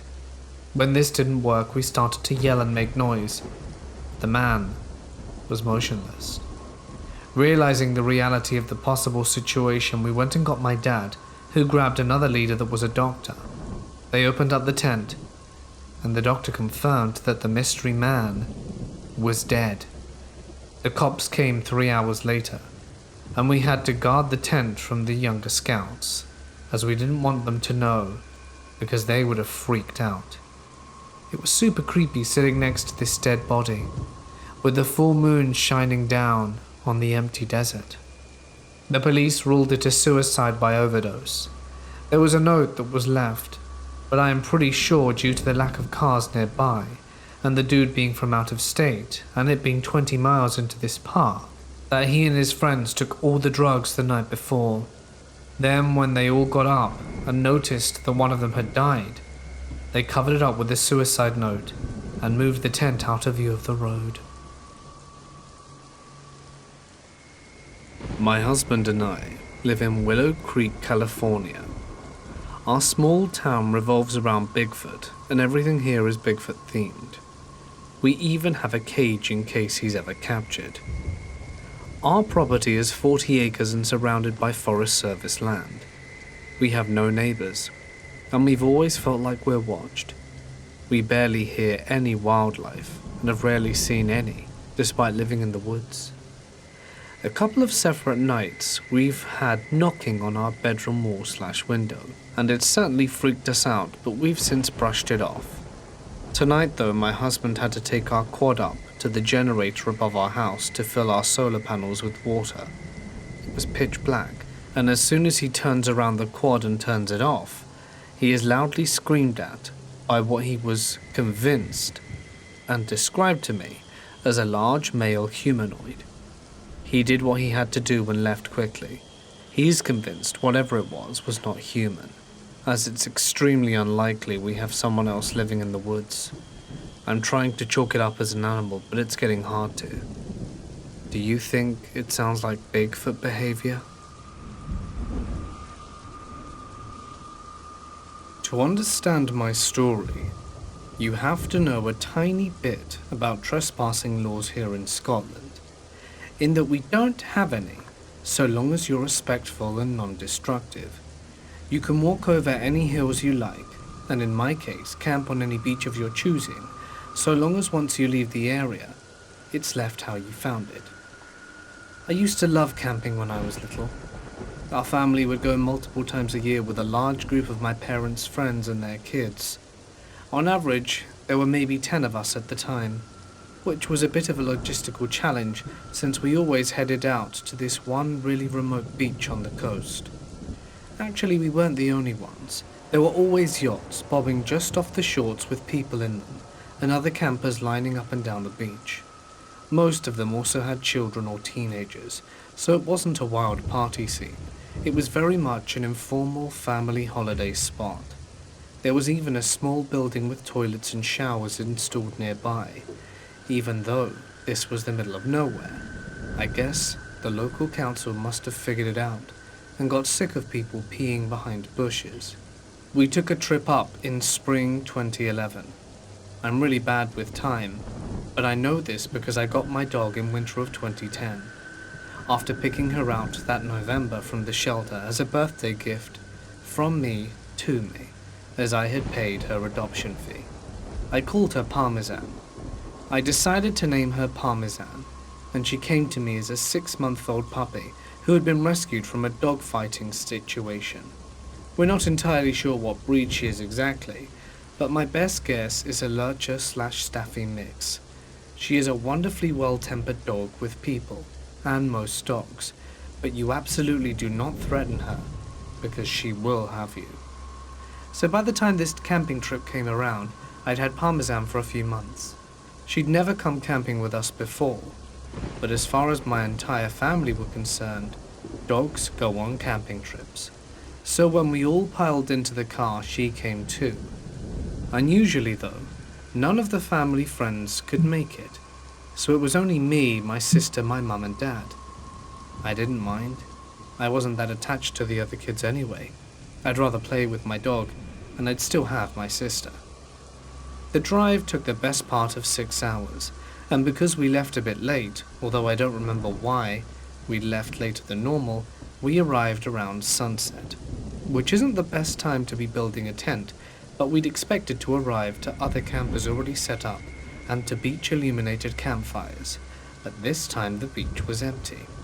In spite of this, my parents started taking stuff out and trying to build the tent. They asked us to fetch some of the lighter bags from the boot of the car, while they were pointing a flashlight at the sand to see properly.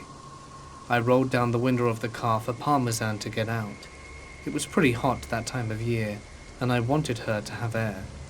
Always got to be looking out for my little furry homie. As we're fumbling around in the dark on a beach in the middle of nowhere, it's pretty spooky. The one road that led to this beach was circular and had a bridge over the water, meaning you could basically circle around the beach like a big O shape if you felt like it. I was complaining, as kids do, about being tired. After maybe 15 minutes of my dad trying to nail the tent to the sand, my mum asked him, had he seen the car drive around? It had been a few times. My dad shrugged her off. He's sort of like that. I don't know if he said anything back to her, but after a few more minutes a car pulled up next to ours on the road and someone got out. It was maybe 15 or 20 feet from the cars to where we were, and the light was pretty low except for the torches. We weren't expecting to see anyone else here at this point, and I think my mum said it must be the security. I don't know why a random beach would have security. I think what she meant was the Wildlife Trust or something, as they do occasionally come down to do a nosy. The guy was walking pretty unevenly. He must have been high, drunk, or both, because he had that stagger to him. There was absolutely no way this guy was sober. Cool. A junkie. Not an unsafe find, but it's rare to see them in the wild. As he walked into the flashlight range, we realized he was carrying a large knife, maybe 15 inches, although I was small at the time, so perhaps my sense of scale was a little off. I don't like my dad, but credit to him, once he saw this, he got up immediately, holding onto the camping mallet, and put us all behind him. The man began to shout wildly at us that we can't camp here, and he was just letting us know.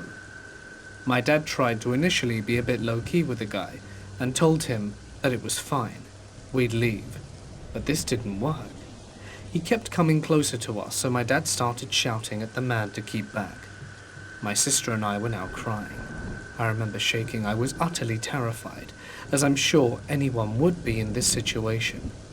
It really did seem like the guy and my dad were going to fight, and I'm going to be honest, I didn't fancy my dad's chances. While it's grim to consider, I was absolutely convinced he would have killed my dad, and possibly us as well, once he was done, as I didn't think my mother would have had the common sense to run with us. I love her, but she's always put Dad and her relationship with him above us. This isn't how it went down. A bolt from the black like a wolf descending upon its prey took us all by surprise, most of all the man with the knife. In that moment, Parmesan was the apex predator, large canines representing nature. She got him good by the arm and clamped down hard, ripping his jacket and shredding the skin underneath. He dropped the knife as it had been in that arm that she got him. He kicked her, he punched her, and eventually got her off. He grabbed the knife from the sand and ran back to his car and drove off. Parmesan did not follow. She stayed with us, muzzle covered in blood. As quick as we could, we gathered our things and all got back to the car, pretty shaken up about the incident. I looked her over and she was okay, but the car's window were much more open than I'd left it. We think what happened was when the shouting started, she must have put her paws on the gap I left for her, as it was an old car and had the rolly down windows, not the electric button kind. She must have been able to hit it with her paws to force it down enough to squeeze out. This is not the end of the story though. We were all pretty scared, and since we had the dog with us, we couldn't book a hotel for the night. My parents decided to just drive home so that we would all feel safe, but first had to drive into the nearest town for petrol, as they were kind of low. I spent the time trying to clean Parmesan up a little. I'd always loved dogs, but what she'd done for me blew my mind.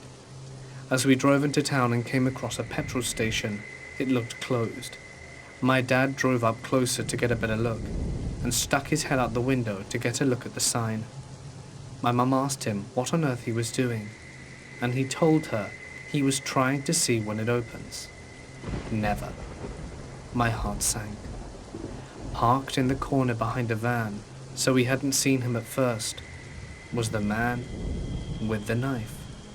He was sitting on the bonnet of his car using some tissue paper to clean up his arm. It looked pretty bad. Without stopping to refuel or look anywhere else, my dad drove right out of there. He decided to go to the next town over, but this was Remove. The next town over was 60 miles away. He didn't have that much petrol, we realized, as we began driving. We were going to break down. That's fine, Dad said. We had AA cover, and they would come and tow us home, or at least to somewhere acceptable for the night. Better than staying in that last town.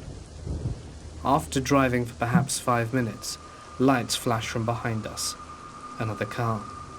In fact, the same car the man had been driving.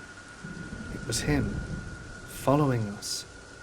He knew that we were low on petrol. The next half hour was one of the worst half hours of my life. I had a complete and utter breakdown, as did everyone else really. I could tell my parents were trying to keep it under wraps so that they wouldn't upset us, but we weren't really little kids. We were both double digits, and we knew how dangerous this situation was. Dad turned off the radio to conserve petrol, and the man followed us for 55 miles before he peeled away onto another road. Our fuel meter was on the big red E empty for the last 10 miles, and we were driving on fumes. I don't really believe in God, but if he does exist, that was definitely one of his miracles. Once we got there, we drove into a petrol station and refilled to a full tank before driving the rest of the way home. Sister and I slept in the car after that. I only woke up once we made it all the way home. Just grateful nothing worse had happened than that. After getting some sleep, my mum phoned the non-emergency line for the police and reported what had happened. They never got back to her after that, but apparently the woman she spoke to said they may wish to in future, as he matched the description given of a suspect wanted in relation to a murder charge. No idea if it was actually the guy or someone else. As I said, they never got back to her. So what's the takeaway then? Other than crazy man on the beach, let's not meet. Well, for me it's that I love Parmesan. She's still with us now, old as the hills and twice as grizzled as one of my mum's friends likes to joke. I don't know why she did what she did that day. I couldn't tell you what her thought process was.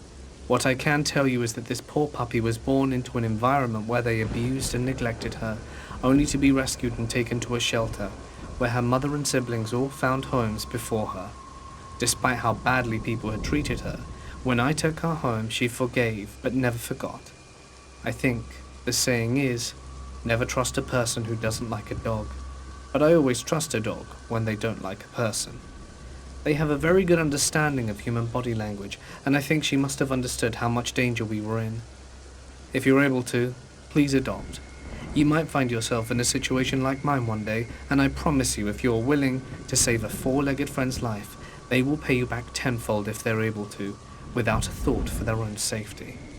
I paid about £78 for Parmesan's adoption fee, which is a lot when you're a kid, but it chills me to the bones, knowing if I hadn't been so insistent on a dog, I might be dead. My family, along with 4 others, own a hunting cabin deep in the woods of Pennsylvania. When hunting season is out, the cabin becomes a vacation spot for these families. We would often all end up there during the 4th of July weekend.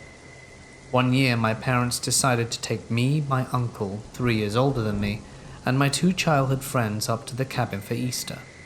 My parents decided to go out to the bar for a bit and leave us kids at the cabin alone. The youngest of us was 7 at the time and the oldest 14. It's cold, and there are 8 inches of snow on the ground. The sun has started to set, and the 4 of us had gathered around the table in front of the wood stove and are playing Uno. We have several battery-operated lamps set about in the cabin, as well as 2 outside to light the walkway for my parents when they come back.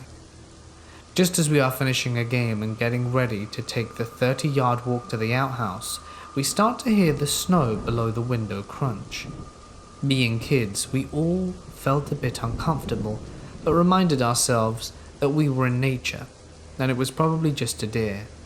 And finally, after some coaxing, me and the other 2 girls convinced my uncle to peek out the window. He said he saw nothing. As soon as he sat back down, we started to hear a low grunt and heavy creaking sound on the front porch. Now, before my parents left, they gave my uncle the keys to the gun cabinets and a rundown on which gun to use if there were trouble. So like any good protector, he arms himself, and we hear heavy breaths and heavy paws on the porch side on the other side of the door. Those heavy paws then start to crash repeatedly into the front doors. All 4 of us ran upstairs and locked the wooden door like it would provide any kind of protection from the 400-pound black bear that was trying to break in. About 10 minutes go by and we finally hear the front door fall, and the bear was in the cabin with us. He rummaged through the downstairs for half an hour. As a small and frightened child, it felt like forever, until he finally left. It never attempted to come upstairs for us. My parents were happy, and we were all right, and they never left us alone that long again. A few times in Australia, I had some really creepy experiences. This one time in the early morning, I was awoken to the sound of a really drunk guy with a thick accent yelling outside our tent for us to go back to England. I wondered how the hell he knew we were from England. Had he been watching us? Listening to us talk? He then started yelling for people to go back to Russia and Great Britain and so on. And we realized he wasn't yelling at us, he was just yelling. I think he was an Aboriginal based on his accent. So yeah, dude, totally get why you're pissed. On one of our first nights, we arrive in this empty site with thick undergrowth, well off the beaten track. The area had been absolutely ravaged by bushfires a few years prior, but had mostly recovered. A car pulls up late at night and people get out with their flashlights. My wife and I are on edge, barely breathing, and I'm doing my best to convince her it's probably just late arrivals to calm her down, but I too am a bit nervous. Eventually the flashlights went away, and they settled down for the night. I realized in the early morning that they had done exactly what we'd done except late at night, walked around the empty campsite to find a good spot before pitching up. We learned to relax a bit more after that. One night a bunch of lads, must have been mostly 15 to 16-year-olds, with a couple of older brothers and a dad, showed up. The site was about a third full, with mostly older people in campers, but we were in a tent. The dozen or so tent pitches were in a semicircle with a basic tinned roof communal kitchen area in the middle, and these lads took over there and were drinking late into the night. The sound was like an atmosphere, so it kept us awake, and at around 1 AM I went over and said something like, "Hey guys, it's getting pretty late now, would you mind doing me a massive favor and keeping the noise down a bit? Cheers." And they were respectful like, "Yeah mate, no worries," and predictably made no effort whatsoever to keep quiet. About 20 minutes after I'd gotten back into bed, I distinctly heard one of the louder boys yell, "I'm gonna go bottle that guy and rape his wife." At this point it's important to say that I'm not a confrontational guy, nor do I ever get in fights. I was really scared but also angry, and my wife was terrified. After about maybe another 2 hours of the noise, I grabbed my hatchet, got dressed, and walked over and put the hatchet down on the hood of the truck and walked over to their campsite, where they'd moved to, and started yelling. I think I said something like, "It's 3 in the morning, you're loud as hell and you're taking the piss, shut up and go to sleep." And to the guy who said he'd bottle me, I'm right here, right now.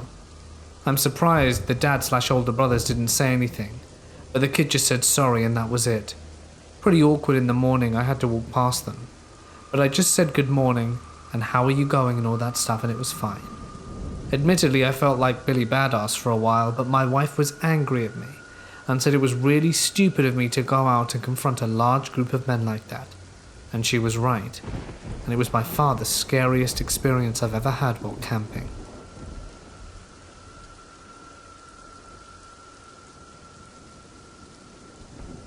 I was staying in a cabin on the border of Pennsylvania and Maryland in the mountains. One day we were snowed in, and when you're snowed in there, you're stuck. Now there are plenty of bears and deer up there, and we kept salt licks, corn and all kinds of stuff around it, not to hunt, but just to feed them. Well, I walked by the back window, which is over the underground garage where we keep snowmobiles and four-wheelers, and I see this big brownish looking thing in the woods probably 50 feet from the cabin, just sitting in the snow. I was shaken because I'd never really seen a bear there, but heard the stories about them being around. So I ran to get my mum to show her, and as we walked back to the window the damn thing stood up. And I don't mean like a bear, I mean like a big tall man standing up. It then turned around and walked with a huge stride, and took off into the woods. We stood there shocked. What the hell was that? And my uncle just says, "Oh, that's just Sasquatch, he's a celebrity around here." I don't know if he was just trying to make us feel better by diffusing the situation with a comic remark, but I never went into those woods alone again. Back last year in the summer, sometime around June or July, my parents and I went camping, but they allowed me to bring a friend. There were 2 tents, my friend's and mine, and then my parents'. They were close, but were more into the trees. The campsite was decently sized. One half to the right was next to another campsite, and the other side, the left, was where our tent was. That led directly into a very densely forested area. On about our 3rd day there, it was getting super late, and we had a long day, so we all just decided to go to sleep. My friend and I weren't really chatting for hours, just random little snippets, and my friend saying that they needed to use the restroom, but didn't want to this late. Later, both of us had pointed out how weirdly quiet the forest was that night, but didn't think too much of it. After half hour, my friend and I were on the brink of falling asleep, when we heard something brush against the tent. Neither of us questioned this, as we were right in the trees, and it was probably a raccoon.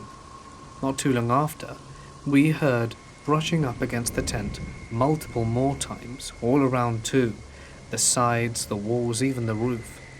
At this point, both of us were a little freaked out, but we didn't want to use words as to not alert whatever was outside, so we just stared at each other. Luckily, the sounds eventually subsided, and we were able to drift off to sleep. The next morning when I awoke, I left the tent and sat by the fire my parents had started. I told my mum about all of the brushing against the tent, and she expressed it was probably just a raccoon. She had me convinced on that until she told me something else. My mum frequently uses the restroom and had gotten up super late last night and saw what she assumed was my friend staring down at the tent. Thinking that my friend was going to get to the bathroom before her, my mum rushed to the restroom, and when she returned, the person was gone. The thought slightly unsettled me, but I didn't question it too much, since my friend did say they needed to use the restroom previously that night. Once my friend woke up, I asked them if they did end up using the restroom after all. They told me they hadn't. I then explained to them what my mum told me, and it left both of us very unsettled. Even if my friend did get up to use the restroom, I would have known, as they'd have needed to walk over me, and I'm not a deep sleeper whatsoever. Nothing like that ever happened any other night to our knowledge, and it still freaks me out just thinking about it.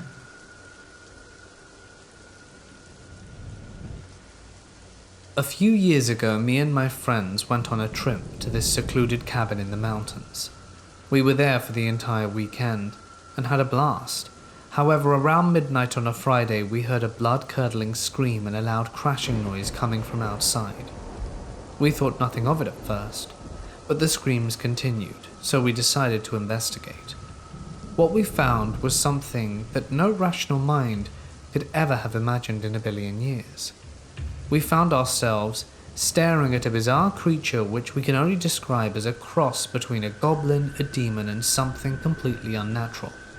It had no eyes, only hollow black sockets, which gave it a completely hollow stare.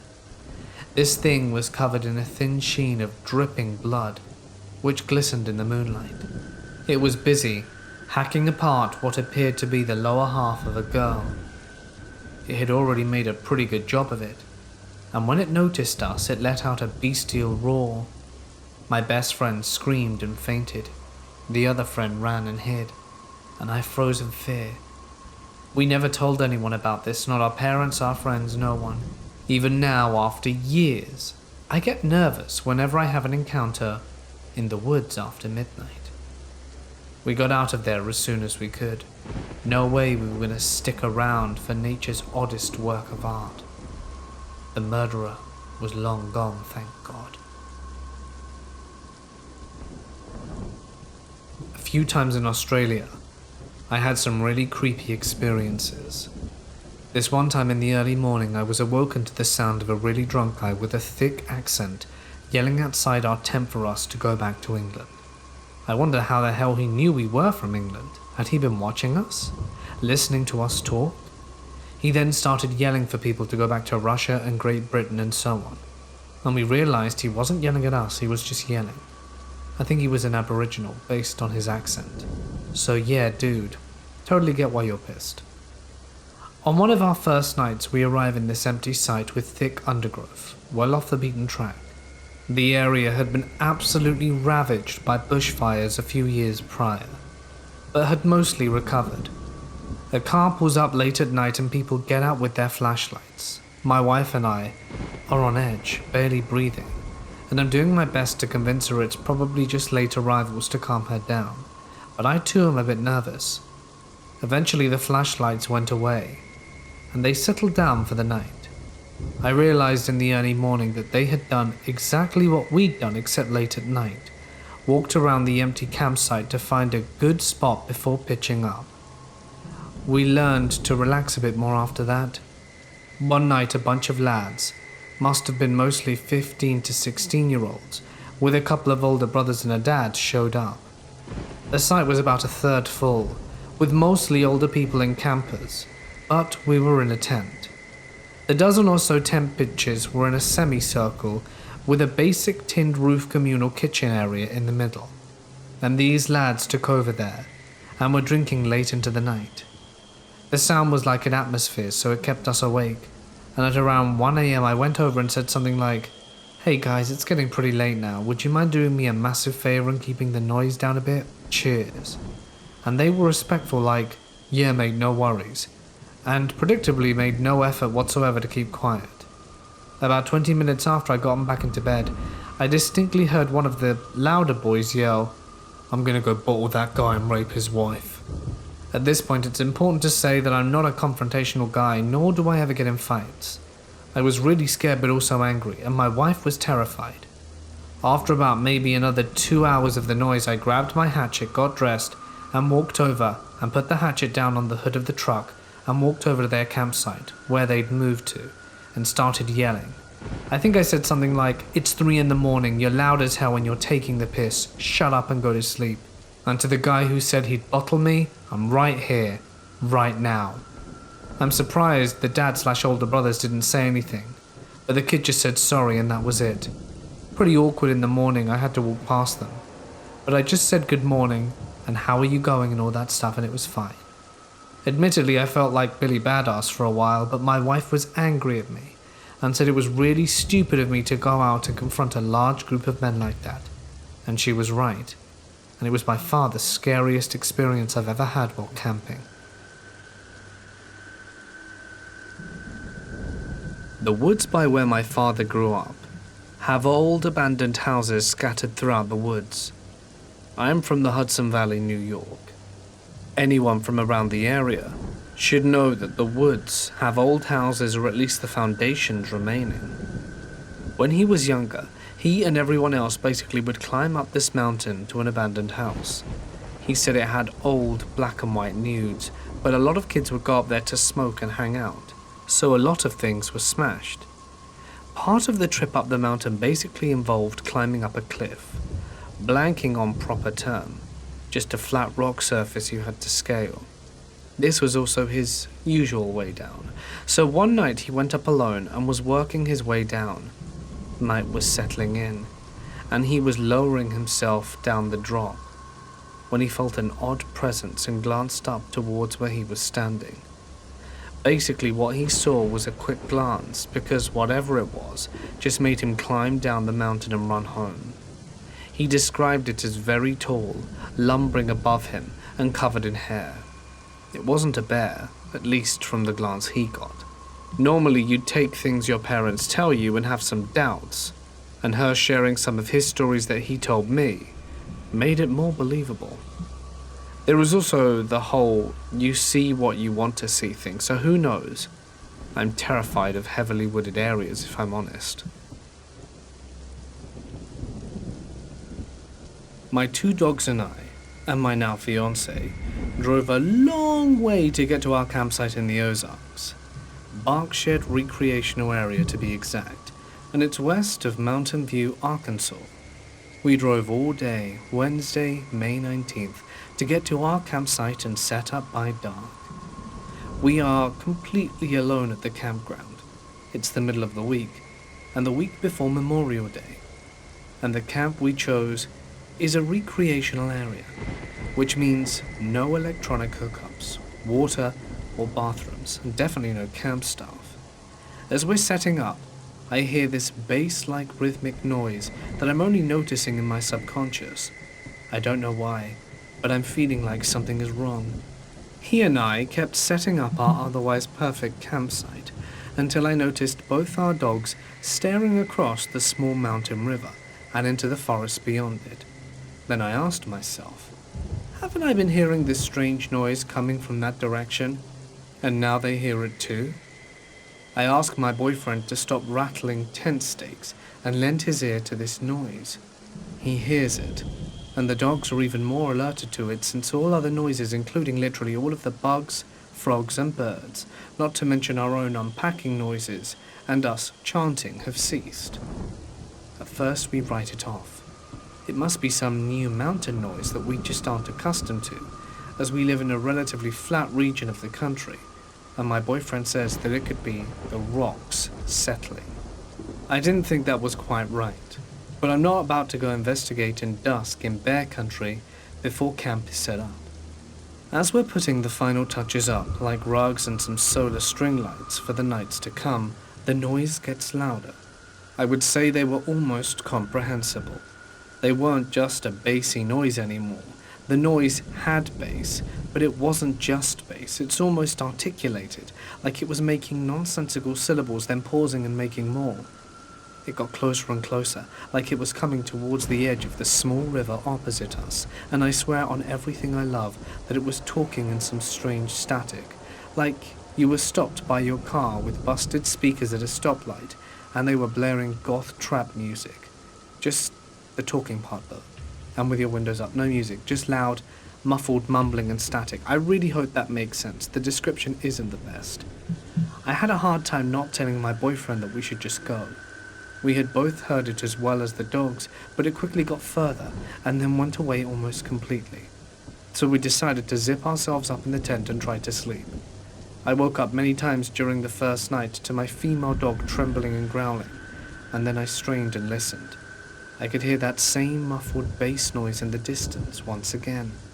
I did manage to sleep a few hours that first night and morning, thankfully. The following 3 nights were completely normal. They were filled with sounds of tree frogs, bullfrogs, whippoorwills, cicadas and owls, just like you'd imagine from the mountains at night. On Friday night we got a couple of neighbor campers with us, and even more on Saturday. My boyfriend also proposed in the middle of a shallow river, on our big 18-mile hike, and of course I said yes. Other than that strange ominous noise that accompanied us on our first night, it was the best trip I could have ever asked for. I'm just wondering if anyone here might have a rational answer to what that was. Last year I vacationed in the Blue Ridge Mountains of Georgia. It was a wonderful trip, save for a few things. You'd need to understand the area where I stayed. It was a large cabin close to McKaysville, but not really in any town. There were cabins nearby, however, the closest which was about 150 yards, with one about twice as far on the other side. This distance is filled with dense trees, steep inclines, rivers and streams. This is the front door and deck area of the cabin.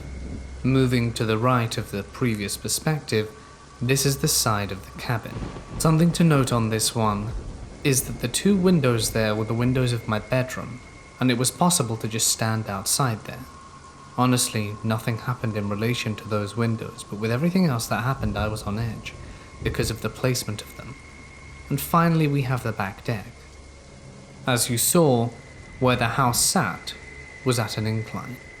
Walking in the front door and down through the basement would bring you to the backyard. Upon walking through the front door you would see the living room to your left, and to your right was my room and the basement, the doors sitting not 8 inches apart.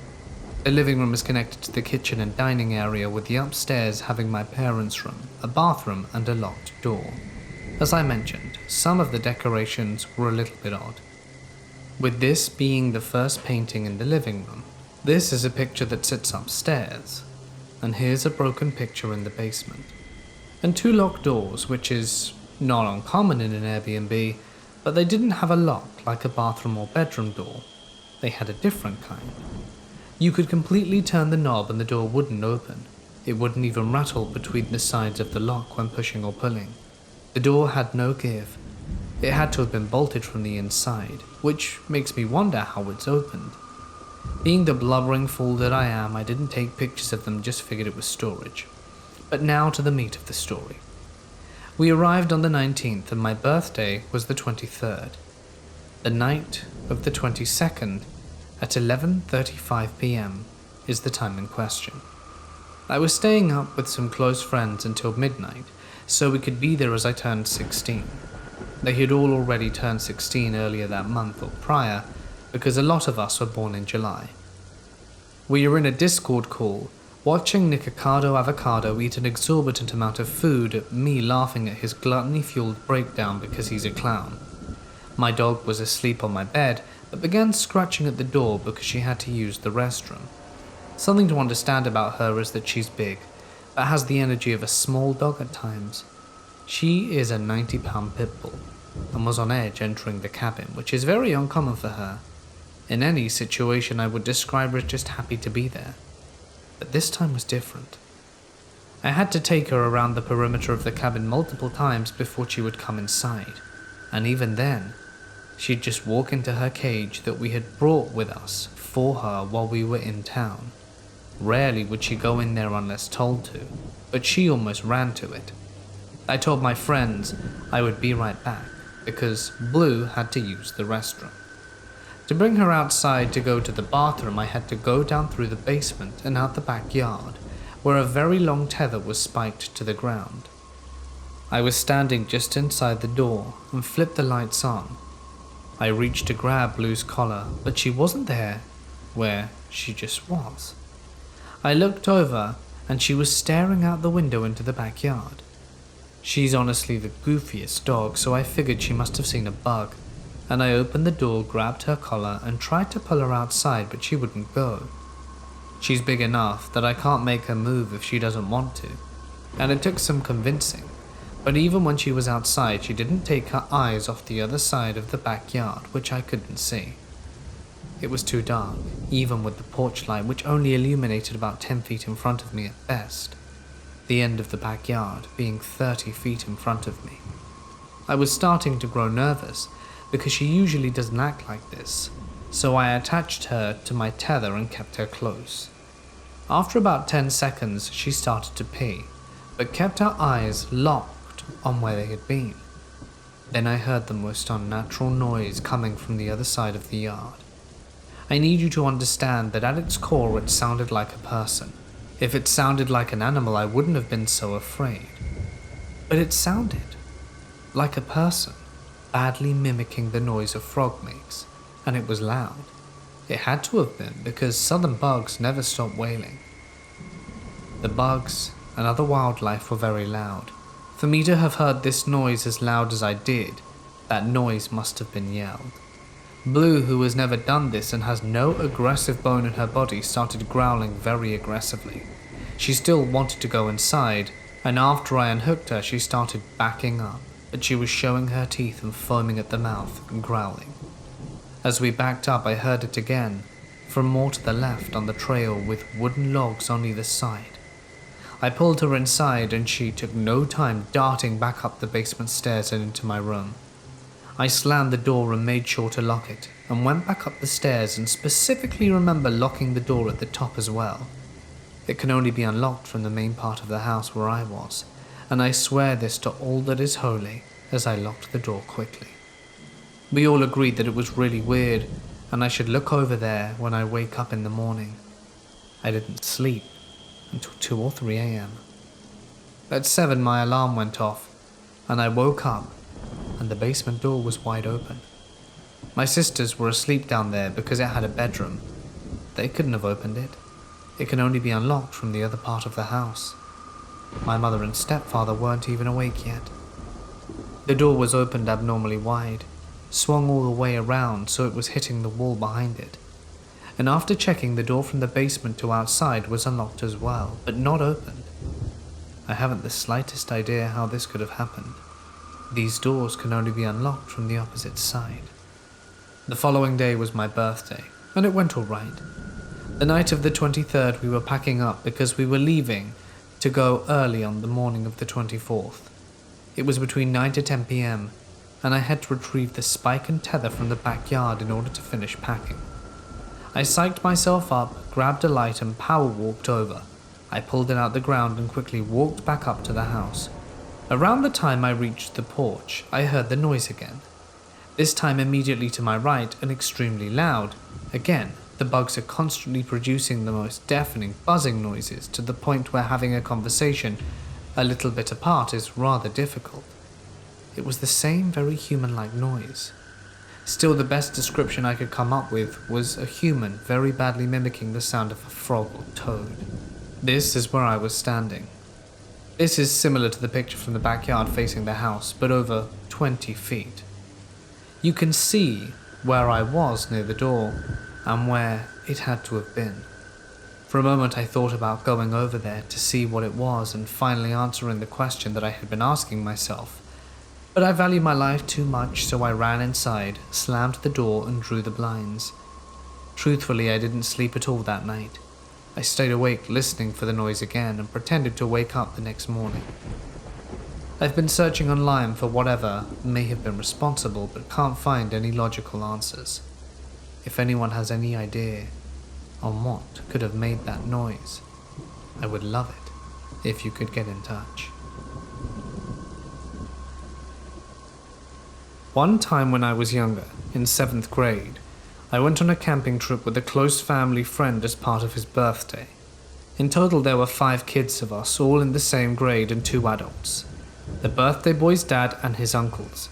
It was going to be like a boys' weekend.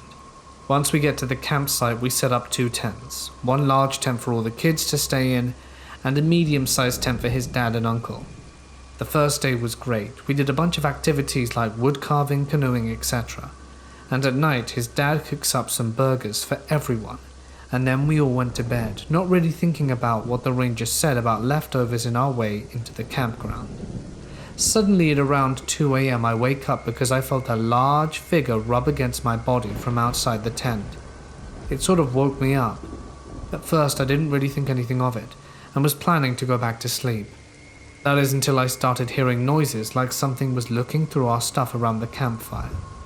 Now, before the adults went to sleep, they told us not to open the tent under any circumstances, but there was a little window near the top of the tent that you could look through if you opened the flap. So I decided to take a look, assuming that it was probably a few raccoons, since we did see some on the drive into the campground. But no. To my surprise, it was something much, much bigger than a raccoon. There was a black bear eating the leftovers in the cooler. This was happening directly outside of my tent, 6 feet away max. So I was already pretty spooked, because I didn't know what to do in this situation. I wanted to wake up the other boys to tell them what was going on, but I knew if we started making too much noise, it would be a really bad idea. So instead I just quietly stared at this bear as he ate all our leftovers for a good 20 minutes.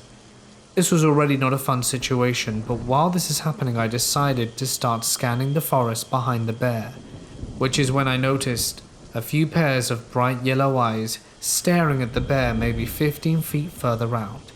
So at this point I was crapping myself and decided to just close the window to go back to sleep and pray that nothing happened.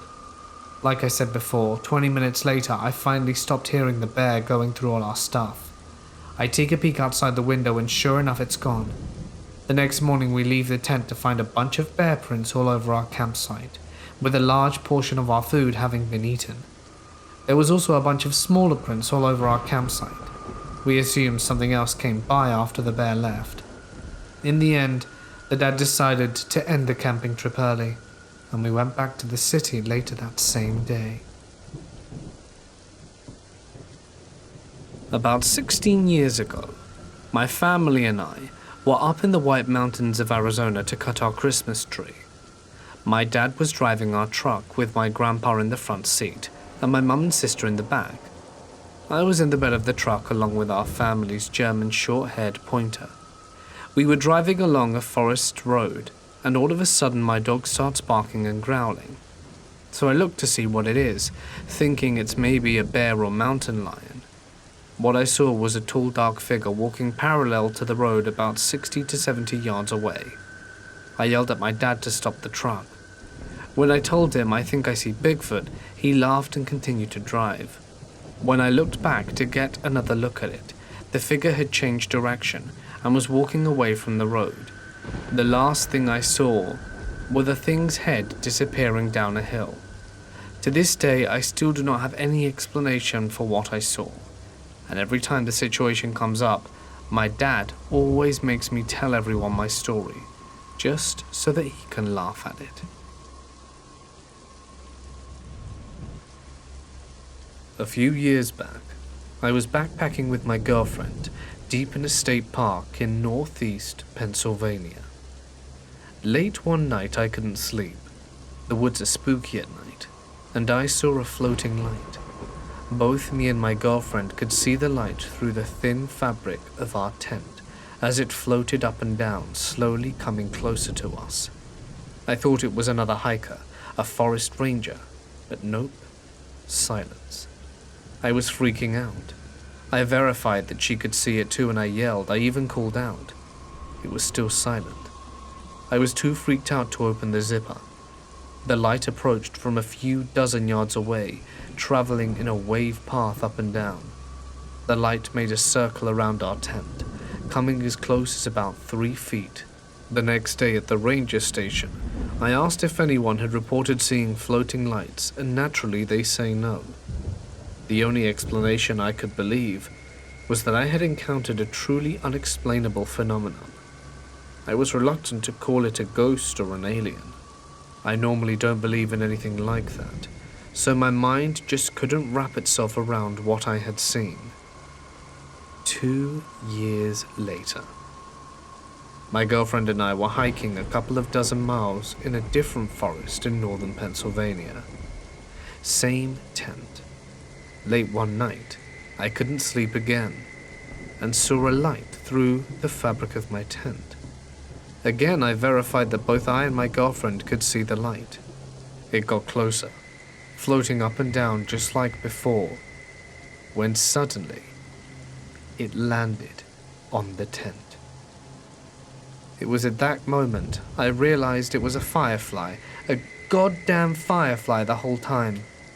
Sometimes fireflies don't turn off their butts for a while. Sometimes they leave their light on so they can fly around, scaring the hell out of innocent hikers. I've often wondered how many floating light orb stories could be explained away by damn fireflies. I was in 3rd grade, staying in a small cabin with my family. My parents slept in one room with my younger brother in their bed, and my older sister in a sleeping bag on the floor. I slept on a couch that pulled out to a bed with my best friend Colin, who they let bring with us. We stayed up very late playing Game Boy, and I had fallen asleep when it was his turn at around 3 a.m. He woke me up by nudging me, and as I woke up I asked him what he wanted. He shushed me and pointed out the window above the couch where we were sleeping. Outside the window, we saw a swing set that was definitely taller than my dad. Towering over the swing set was this hairy, shadowy figure. It was very dark, and we were deep in the redwoods with no outside light other than the moon. The cabin we were staying in had a bit of a clearing, so it wasn't quite as dark as the forest. I was frozen in shock. I'd heard many stories of Bigfoot, but never thought it was real or that I would see one. The area was known for sightings, and they sold many souvenirs related to it. After staring at the creature for 60 seconds, I could see its eyes were looking back at us. It then walked downhill into the trees with long strides. We both confirmed with each other that we weren't dreaming, and it was positively amazing. We were both excited at this point, not scared. We must have both been exhausted from hiking all day and staying up late because we went to bed shortly after. The next morning we told my parents. They of course didn't believe us and said it was a nice story. We joked about how we both saw Bigfoot for years to come. When I was about 12, my parents decided to take my brother and I on our first hiking/camping trip in Jasper. We've done plenty of camping and a fair amount of hiking, but we'd never done one of those hikes to the site and hike around the area type of trips before. My parents are big outdoors people, and they really enjoyed these trips and they know what they're doing. We hiked about 7 kilometers. It was a nice day, and I remember there was a river near the path we'd occasionally end up walking by, but nothing too eventful. We got to the campsite probably around 3 to 5 p.m. It was one that had a main communal eating/fire pit area and a bunch of campsites surrounding it. My brother and I stayed there while my parents went to the campsite to set up the tent. While we were sitting there, my brother came over and said really quietly, "There's a bear over there." And I looked up and sure enough, there was a bear coming out of the bushes not too far away. My dad ran for a group of kids that thought about outdoor safety, so we knew to stay quiet and calm while we backed away and went over to our parents and said, "There's a bear over there." My mum took me and my brother far away, and my dad did what you're supposed to do. Let the bear know you're there, make a bunch of noise and scare it away. I think he even got the bear spray out, but nothing worked. Eventually, we decided to leave because the bear wasn't going to. My mum and brother had changed out of their hiking boots to Crocs, and I was the only one who still had their backpack. We had to bushwhack for a while because the bear was between us and the way to the trail, but thankfully the river helped us know where we were going. We eventually found the path and walked all the way back to the parking lot, where we called the ranger station and let them know what happened. The next day they came back with our stuff, most of it torn to shreds or with teeth marks. There was a small propane can the bear had bitten, and my mum's shoes were chewed. My brother's teddy bear decapitated and the tent destroyed. We spent the rest of the trip in a hotel and visited stores and such in Jasper, which I secretly liked better than our original plan. I live in a ranch in western Idaho, and every June we move cows from our property to a place on the other side of Hip Mountain. And because we don't have the trailers to drive our cattle, and because it's summer, we trailed them through the BLM lands and some private property with permission. Last summer, it was business as usual. Bedrolls, teepees, and a few pack horses to haul that stuff. It's basically a long camping trip, A new place each night with the sound of cattle, and days spent with too many hours in the saddle. First 2 days always suck, but you get used to it. Anyway, the interesting bit. The third night I had to second watch and basically made sure that the cattle weren't getting too far from where we were camped. I'm about 2 hours in, 3 a.m. or so, when the cows nearest me boogered pretty bad and pushed the herd away from me.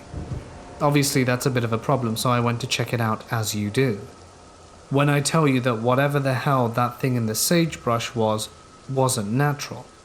It was like a person, except the arms were way too long, and the eyes were too big, and the skin was stretched in ways that were just wrong. The most terrifying thing I've ever seen in my life. I backed towards where we made camp, and thank God the thing didn't follow, but it was definitely watching me. I woke up my stepmom and dad, who came out with a rifle to investigate. The thing was gone when we got over, but there were some really bizarre tracks around the sagebrush, and when we rounded the cows up next morning, 2 calves were missing, and there were more of the same bizarre tracks around our camp and where the horses were. Never found any traces of the calves, and I wouldn't take watch for the rest of the drive for obvious reasons. I still have nightmares about that thing. My husband and I were camping with 2 friends in a pretty remote area deep in the mountains, on the shore of a small lake. Our first morning there, I decided to paddleboard to the other side of the lake. One thing about me, I have submechanophobia, which is a fear of submerged objects in water. It doesn't affect me too badly. I love the water, but I get the heebie-jeebies when I see sunken boats, large fallen trees, or massive boulders. Stuff like that. It gets worse when I'm alone. I do pretty okay when others are around me, and it has to be a large, clear body of water. Swimming pools, rivers, or lakes where the water isn't very clear doesn't bother me. So I go off by myself on board. The lake is one big oval, so you can basically see everything from the shoreline. However, where we had set up camp, you couldn't see the whole lake, so I quickly lost sight of my husband. I started to freak out a little bit, because I had immediately seen a large sunken tree. This is a high Sierra lake, so the water is crystal clear, but quickly turns black because of how deep it is. I told myself I was being silly, and needed to overcome my phobia. I didn't really see anything else, but I decided to stay close to the shore because usually that makes me feel better, but this lake doesn't really have a typical shoreline. It's all granite rock that quickly and steeply drops into the water. I still don't really see much in the water, but I'm really starting to panic, which is weird. I have this overwhelming feeling to go back as fast as I can, but I think I'm being dumb. I try to breathe deeply because I really want to get onto the other side, where there's a waterfall I'd like to see. So I trudge on, trying to calm myself and enjoy nature, yet still feeling like I should go back. As I'm paddling, I start to realize how alone I am. I keep looking around hoping to see a hiker, but I'm completely alone. I am trying to not think about that, because I'm almost at the waterfall and the view is gorgeous. As I get closer, I see there is an island, a large amount of granite that is fairly close to the shore. There is a single plastic chair sitting on the island, which is funny, but slightly unsettling because it's such a weird thing to see so deep in nature. I'm still freaked out, so figured if I got off board and onto the island I would feel better, because I would be on land, and my phobia would no longer bother me. As I pull my board, I start walking around trying to enjoy the view, and I just can't. I feel terrified. The waterfall is so much louder now that I'm near it, and I realize that if I were to scream, no one would hear me. My husband is probably the only person around for miles, and he can't see or hear me. I'm terrified. I keep looking around, because I have a feeling like I'm being watched. I decide I cannot take this any longer. Even if it is just my stupid irrational fear, I know I have to get back as quickly as I can. I get on my board and paddle down to the center of the lake rather than keep it on the shore because it's quicker that way. It takes everything in me to do it. I can't shake the feeling I'm being watched, and I feel so damn vulnerable in the center of this deep, black lake. I'm shaking the whole way back, but as I'm getting closer to camp, relief sweeps through me. I get off the board and go see my husband. He happily asks me how it went, and I can't talk. He asks me if I'm okay, and I just start crying. I tell him I think my stupid phobia made me panic, even though I didn't really see anything in the water. I feel totally insane, and I'm just happy our friends aren't back from their hike to see me behaving so irrationally. We left later that day. Since then, I've become more open to the unknown. I was thinking about it, and it suddenly hit me that maybe something was going on and it wasn't just my phobia, especially because I never really saw anything that triggered it. I'm not sure if I just freaked out because I was alone, the phobia, or something else. I guess I'll never know, but I'm curious if any others have ever experienced anything like this before. A group of friends and I were staying at this remote cabin that one of my friend's cousins owned. There were no real roads leading to the cabin, and it was a good 3/4 day hike from where you parked the cars. I couldn't go at the same time as everyone else due to work obligations, so decided to head up that same day but later. It would mean I would have to camp for a night by myself though, as the latter part of the trail is too dangerous to be taken at night, especially by someone who doesn't know it. I didn't care. I was kind of looking forward to it, as I've never camped alone before, so I was in the middle of these woods when the sun went down. I got my camp set up in this small clearing, probably about 40 feet across, get my campfire going, and pitch myself a small one-person tent. Do all that camping stuff like cooking hot dogs over a stick over the fire and s'mores. I'd probably stay up a good 2 to 3 hours after dark. It was mid-autumn, so the days were somewhat short. The entire time I thought I heard stuff moving in the woods at the edge of the clearing. I didn't think anything of it at the time, because the woods are of course full of animals, but as the night went on I realized that whatever it was just circling the clearing over and over. Once I started paying attention, it made 4 or 5 laps around before I decided to get up and investigate. The noise stopped as soon as I stooped up, and I thought I heard sound going away through the woods. I just shrugged it off, thinking it was a fox or some curious critter that got scared when I stood up. I decided it was time to sleep, douse the fire, and climb into my tent. I start to doze off, and stay in that half-asleep, half-awake state for a while. I normally hear weird stuff when I'm in this state, so I don't think much of it when I hear a voice.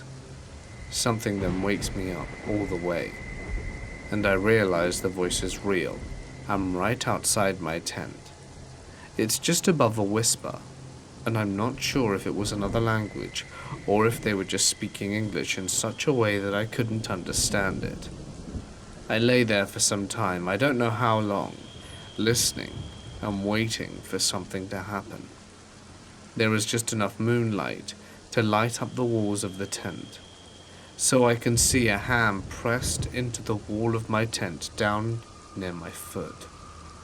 This freaks me out, and I sit up quickly. Whoever was outside the tent tore ass out of there, like running full sprint through the woods. I get out of the tent and shine my flashlight around to see nothing. I was expecting there to be a bloody handprint on the tent, but no. I didn't sleep that night.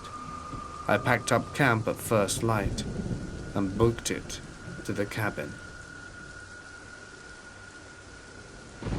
There was this one time where me and my entire mum's side of the family were camping out of our state in Missouri.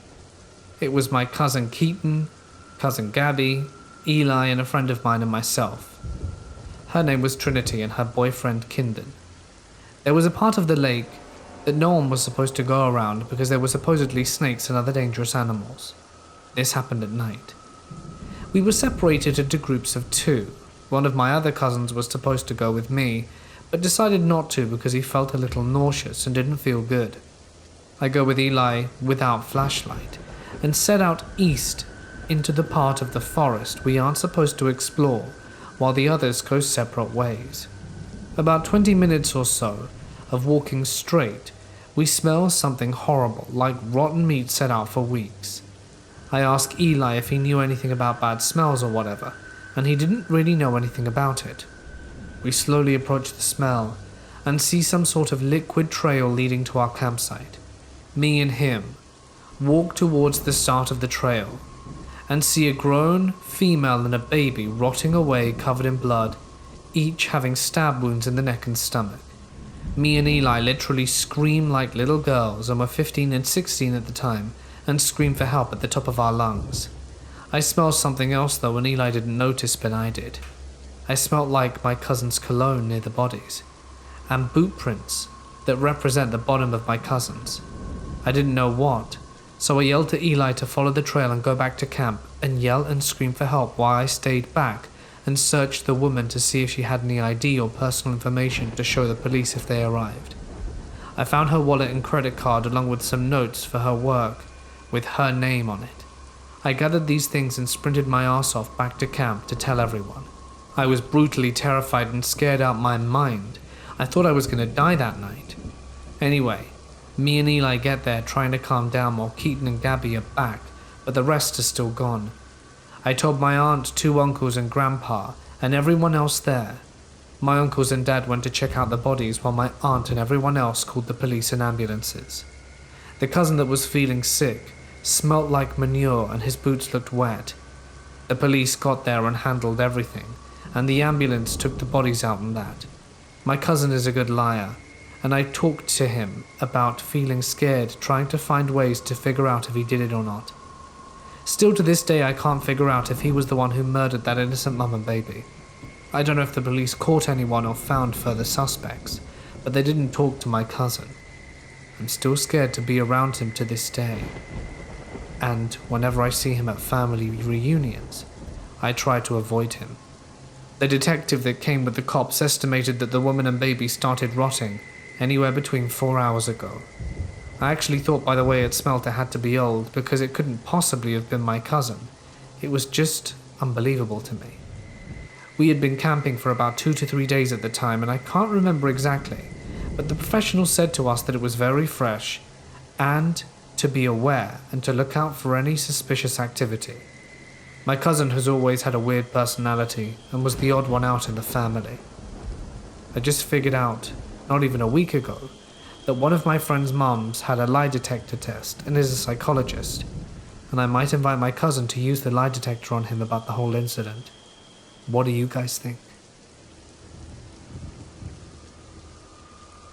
I do an awful lot of overland and very remote camping.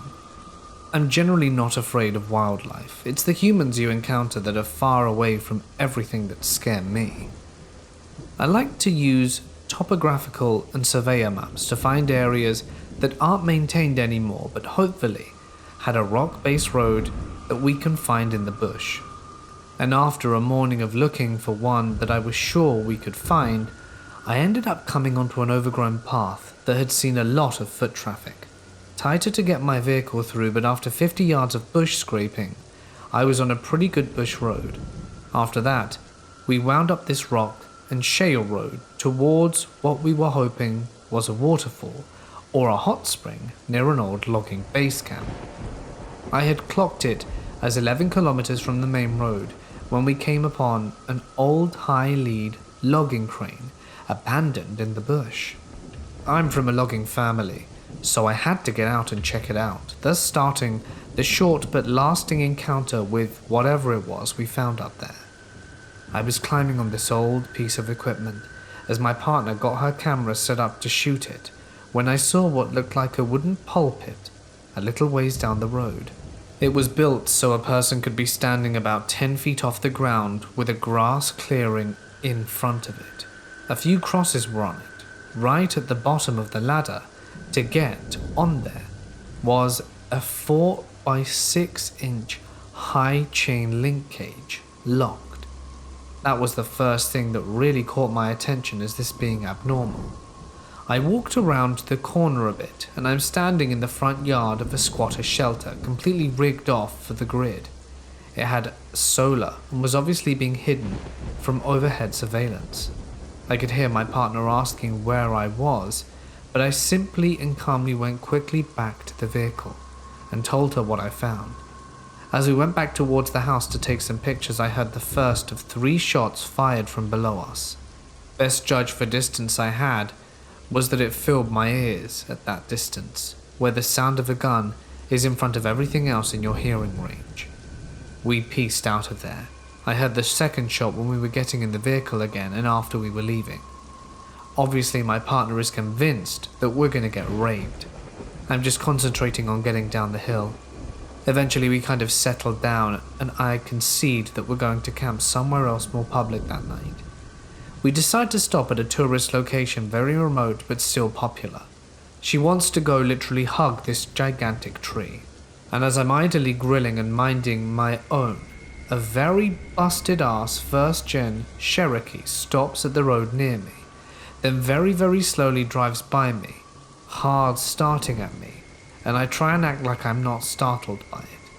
They stuck out like mad in something that beat up out there. I don't know for certain if they were the ones who shot at me, but absolutely in no way did I tell my partner about it. After we got back to civilization, I told our local Mounties about it and they were extremely interested in knowing every detail I could recount. A year later, I camped on a ridge opposite from where it would have been, with optics, and I found the logging equipment on the ridge, but no sign of the strange shack.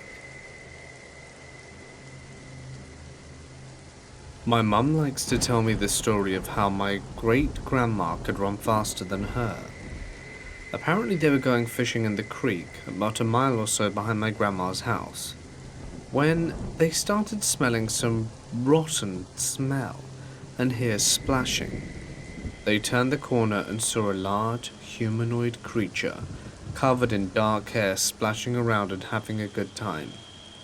They dropped the poles and Grandma beat Mum back to the house by a good 100 feet.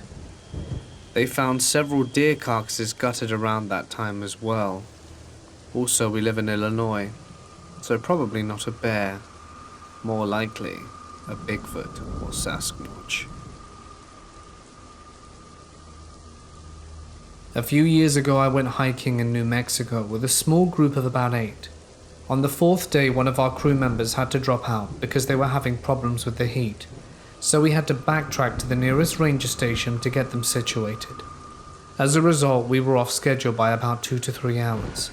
The next campsite was nearly 7 miles away and required the use of a map and compass to navigate. There were no trails. We eventually got lost as the sun began to set and decided we needed to cut our losses and find a suitable spot to set up camp. Almost immediately we started hearing a bear growling near us. It was already too late to move as the sun had mostly disappeared. We opted to have 2 guys walk around the clearing and bang pots together in order to scare off bears, while the rest of us set up the bear bags. Usually when setting up bear bags, you string a rope between 2 trees and hoist up bags containing your smellables, food and chemicals and stuff. Unfortunately, our makeshift campsite was in an area of heavy deadfall. The ground was littered with dead/rotting trees, so basically our bear bags were crap. Instead of 15 feet off the ground, they were maybe 5. We basically skipped dinner because we weren't sure if we had enough water to cook, considering we were still lost and needed it for the next day. Predictably, the bears did not leave us alone. At this point, it was pretty clear that there were at least 2 of them. They continued to circle our camp and growl, keeping far enough away to where we couldn't see them.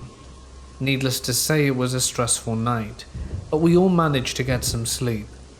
I woke up several times to hear a bear very close, but I couldn't see them from inside the tent. The next morning we found our bear bags untouched. We packed up camp and finally managed to figure out where we were. Then we arrived at the next camp on our trip. and indulged in our one pack of dehydrated biscuits and gravy. We were camping along the Sunshine Coast in Lower Mainland, British Columbia. It was the off-season, so not too many campers in the area, and we were in some beautiful land, lush jungle-like forested area right beside the ocean. 5 a.m. in the morning, right before dusk, right behind our tent. We were camping by literally no other people. I hear this strange sound, like a woo-wee kind of sound, as loud as it could possibly be. I woke up real quick and asked my husband if he heard it too, and he said he did. I asked him what he thought it would be, and he said, "Do you want me to be honest with you? I think it was a Sasquatch." I'm like, there's no way, and started thinking about all the animals in the area and the different calls they would make, and I'm a pretty avid camper and live in the country, so I recognize plenty of different animal calls. Cougar? No. Bear? No. Owl? Nah, I didn't think so. I didn't go to sleep and kept the knife in my hand for an hour before the sun came up, while I was on my phone googling what Sasquatches sound like. I know there's a ton of conspiracy about this, but we did find a recording of a supposed Sasquatch that sounds similar to what we heard. I can't find it now. We went to town later that day and told a local, and he's like, "Yeah, lots of sightings around here. Natives even have a totem dedicated to them." Several years ago, my significant other and I had to bust a mission to a place in Apple Valley, desert kind of area in California, to these hot springs that I had camped out at. Our goal in mind was to recover this rental car that was rented in my name. My buddy had gotten stuck on a 4-wheel drive only steep dirt trail. I had met the owner of these lands of the hot springs before, since he lives inside the log cabin that's built before you enter the parking area and start on the trail down to the springs. He was like a grumpy troll, mostly due to some disrespectful people who had come to his land and brought their guns to treat it like a shooting range and lit it everywhere. Keeping his demeanor in mind from the first time I met him, I told my significant other to shut up and let me do the talking, because I knew if I could get the owner to soften up, he would help me the next day find the lost vehicles so that I could tow them in with his Wrangler. We ended up getting along talking, and he invites us in the cabin and starts explaining how he came to own the grounds and how they used to be Native American lands, and is extremely energetically charged. And I have camped here once before and have felt that way without being told about the grounds. I mentioned to him that I was native myself, and he said he was too. We shared one of the same tribes and bonded over it. I then gifted him an item I kept in my car from a powwow I had attended before. He decides that he'll help me recover my car, and that we'll do it first thing in the morning. And he says I'm welcome to park my car anywhere I want, and can crash and meet later. Then in a slightly joking way he says to me, "Good luck." My car was a Scion TC, so it's a 2-door hatch, has a moon and sunroof, and if you slide the front seat up all the way and lay down the back seat, you can scrunch it in for a night of sleep. So me and my significant other find a trail to park on, maybe a mile or two away from the cabin. Next morning we wake up, pop open the trunk, and get out to take a morning pee. We both go our separate ways, and then when we get back to the car we notice a set of tracks, and started from where some of the bushes are, and stopped overlooking my back windshield and back seat windows. The tracks were one hoof print and one footprint side by side. It only led up to my car, and there was no trail of prints leading or heading away. It freaked me and my significant other out, who had also grown up on a farm and outdoors and were very familiar with most things. We had stinging eyes of pure "oh my god, something's watching us."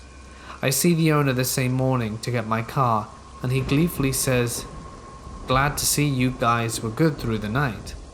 I never mentioned to the landowner what we had seen on the path. To this day, neither me or my significant other have any idea what it could have been. Does anyone have any idea? Or any experience on what this could have been? When I was about 5 or 6 years old, my mother, father, grandmother and I went to this restaurant out in a semi-remote location, which has since been turned into a factory area. But at the time it was a log cabin type restaurant, backed off the road in the woods. My father is a really big talker, and he'll pretty much have a conversation with anyone if they got him talking. He was closing up a conversation with this guy who he went to high school with and hadn't seen in a long time. My mother, grandmother and I went outside to head onto the vehicle. I was getting tired because it was late, so my grandma picked me up. She was holding me in a bear hug. Then I saw something. A very tall figure, illuminated probably 7 to 8 feet tall, completely covered in blonde hair, sort of like Cousin from the Addams Family movie, but with more noticeable features. I just said to my granny, "It's a monster." She turned around and saw it too, and we began running towards the car. About this time, my mum noticed it as well. It didn't come towards us, it just turned and stared. We were freaking out, and then my dad came out the building. He started running too because we were terrified, but didn't get a chance to see it, because once he came around, it took off into the woods, or at least out of eyesight. I know Bigfoot seems like a hard pill to swallow, but I saw something that night. I know I was a child, but we all saw it. And my mum and I talked about it for the first time in years today because we drove by the place the restaurant used to be at, and she described it exactly how I remembered it. This happened in 2018 December, just before Christmas. Me, 2 of my lads, we were 17 at the time, and a cousin of mine who was 15 were camping in the woods at one of said friends' properties. We were there for 5 days, pretty much did all by ourselves except for water that we could hike back to the house to and grab for the day, since it was pretty impractical to get water for ourselves for 5 days, as this region is relatively dry with no water filters. We lie down pretty early, which felt rather primitive, literally when the sun set. Every night we'd hear boars around our tent and steps. Paranoia fueled it a lot, but we had bows, 2 axes and some large knives. One day though, I think this was either the last night or the one before that, we were just having a chat after dinner, like we would do often, and we heard a scream.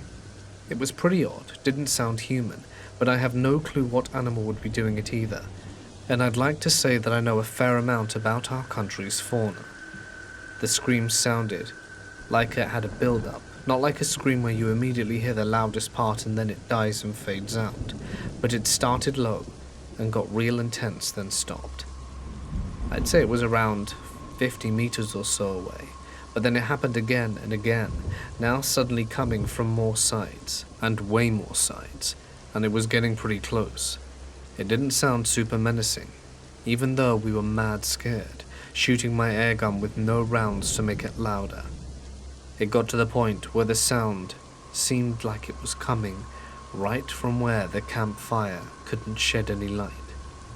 I remembered that we had set up some traps for rabbits down the trail that day, so we grew as many balls as we could and went there. The bait was gone, traps unarmed, and, stupid idea anyway, rabbits didn't scream like that. We had some pretty strong flashlights, but we couldn't see a thing. Suddenly, everything stopped. It was one of the most terrifying experiences I'd ever had, and every time someone asks me for a scary story, I share this one. I wish I could get some explanation on this. I'd never heard of any animal to do this, much less communally. Also, I live in Portugal. The country doesn't have any cougars or anything, which is one of the things that I could kind of think it might be. To this day, I still have no explanation. I tried getting some stuff from friends and family, 4chan, on what they think it could be, but still, I'm at a loss. My cousin and I were heading home from Montana, through the Black Hills. I had picked out a spot to camp at, and planned on just setting up camp in the back of my truck and sleeping. so I could just set a pin for what looked like a dead-end road to sleep at. We pull up onto the main road and get to the spot probably 2 miles back, and we notice there is a logging operation going on. So I pull off the side in case they're going to be working on a Saturday, and I shine my light around the perimeter and we don't see anything. So we're sitting up our bed, and my cousin hears this bang that sounds like someone is smacking a stick on an excavator beam. Whatever hard metal was out there, I suppose. And so he looks at me and says, "Did you hear that?" And immediately after saying that, we hear a second bang and decide to get the hell out of there. So we pack our stuff up and drive by the area where we heard the noise. So I pull up and open my windows and shine my flashlight at the area, which is a hill, and see 2 sets of eyes. The space between the eyes were probably 6 to 8 inches apart, and they were both clearly looking at my vehicle. One was about 6 feet off the ground, and the other was probably 4 foot taller. So I reverse because they're moving around, and I yell out the window, "Hey, who's there?"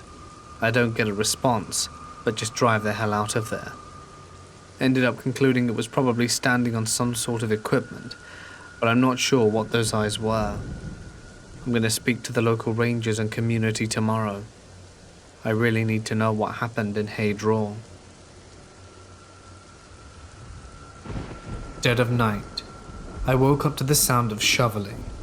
There's no mistaking the sound of a shovel cutting through gravel. This was during a short road trip on the Olympic Peninsula.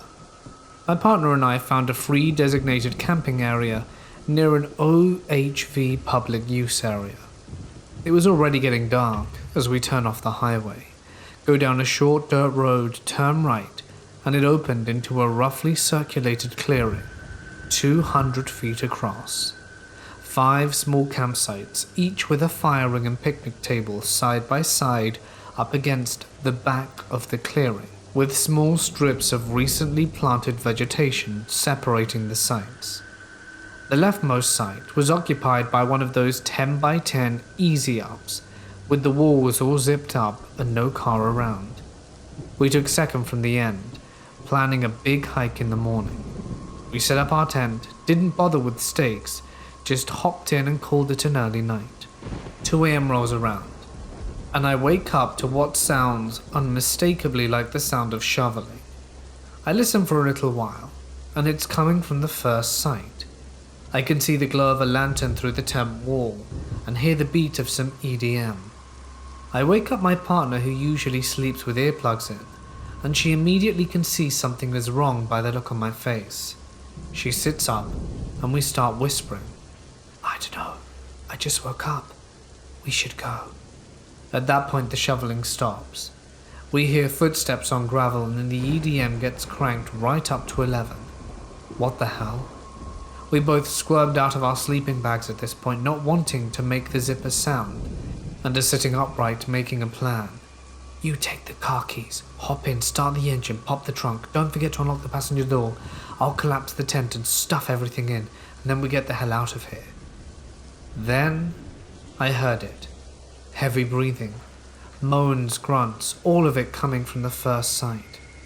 What the hell was going on? She unzips the tent, we jump out, she hops in and starts the car, and I can hear the trunk pop. 2 poles at the foot of the tent, 2 poles at the head. I pop them all in and start wadding up walls of fabric, shortening tent poles in the process, and look over to site number 1. Instead of a lantern, a construction utility light was set up on the ground pointing upwards. The easy-up walls were unzipped. A pickup had backed into the site, and I could see the handle of a shovel coming out of a small hole in the ground.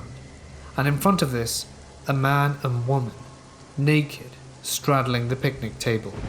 They actually seemed surprised to see us both and turned away, which at that time immediately made me feel better.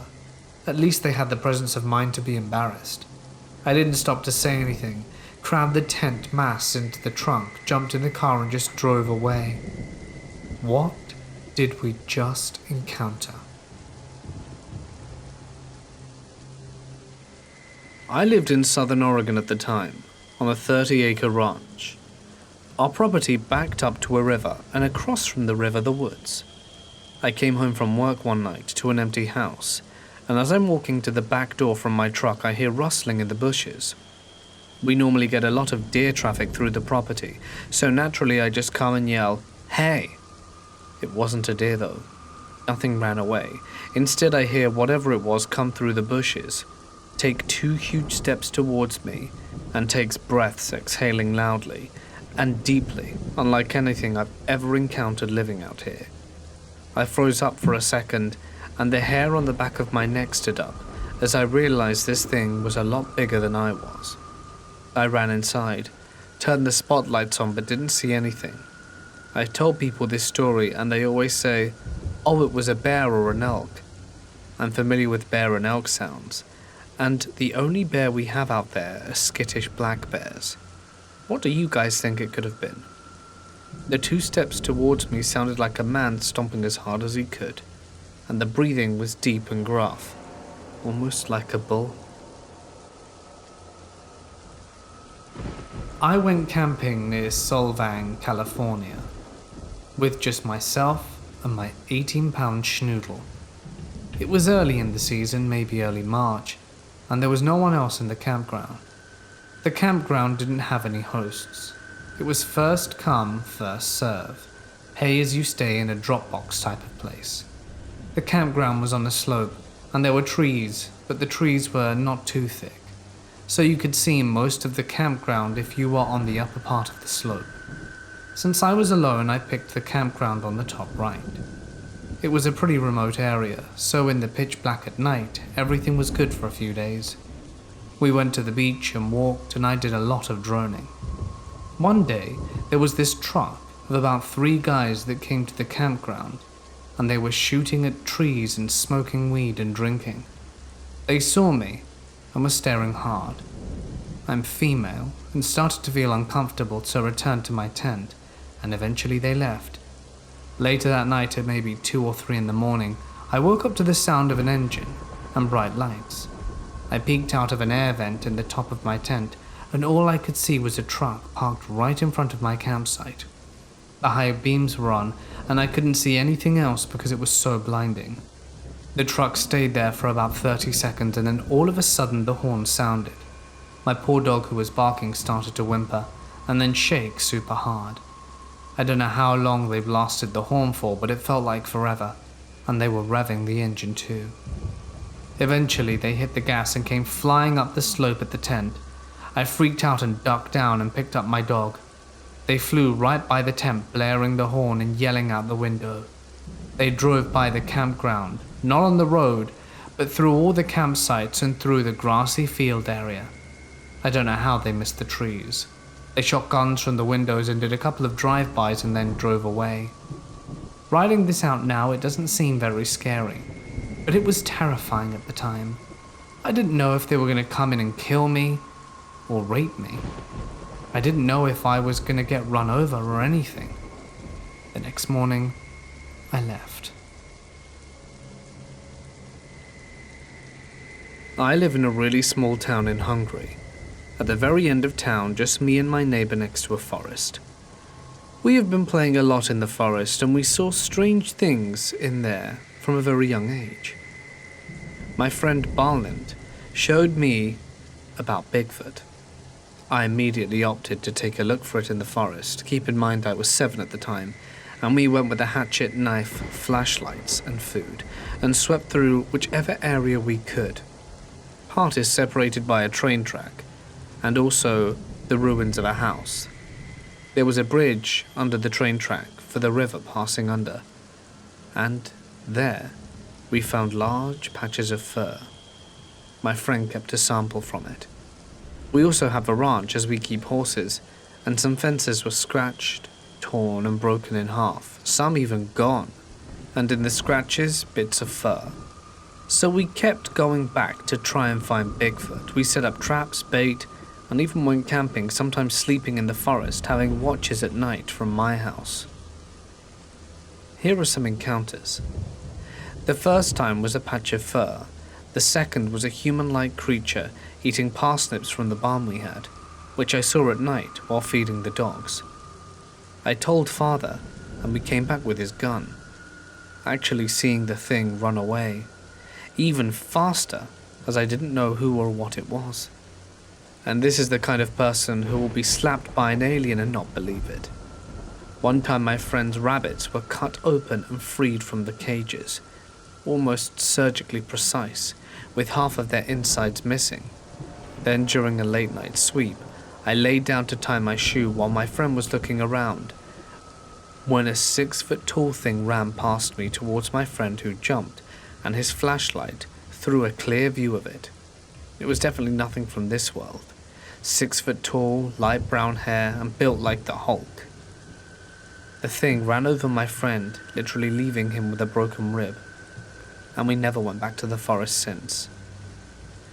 The town mayor, who I maintained a good relationship, called the police on dogs vanishing. He told me that animals would go missing or turn up dead. I wonder if I set up traps if I'll get anything. No one in the town suspects Bigfoot, nor is my friend's rabbit incident Bigfoot related. I'm just saying it's all suspect. There's definitely something strange out there. My boys and I were dry camping on a plateau above one of the many canyons in the Snake River wilderness in late summer.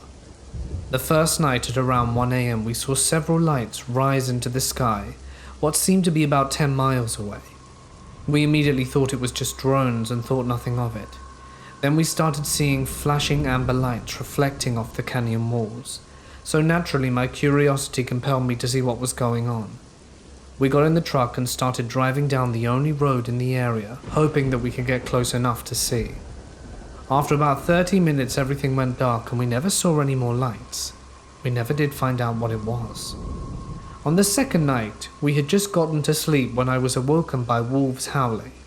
At that point I wasn't scared at all, just kind of fascinated by the sound. They seemed pretty far off and it was cool to listen to. I drifted back to sleep, and then some time later was awoken by the sound of running animals. I bolted upright just in time to see several animals that looked to be wolves, which was hard to tell by the moonlight through the tent screen, running past our truck.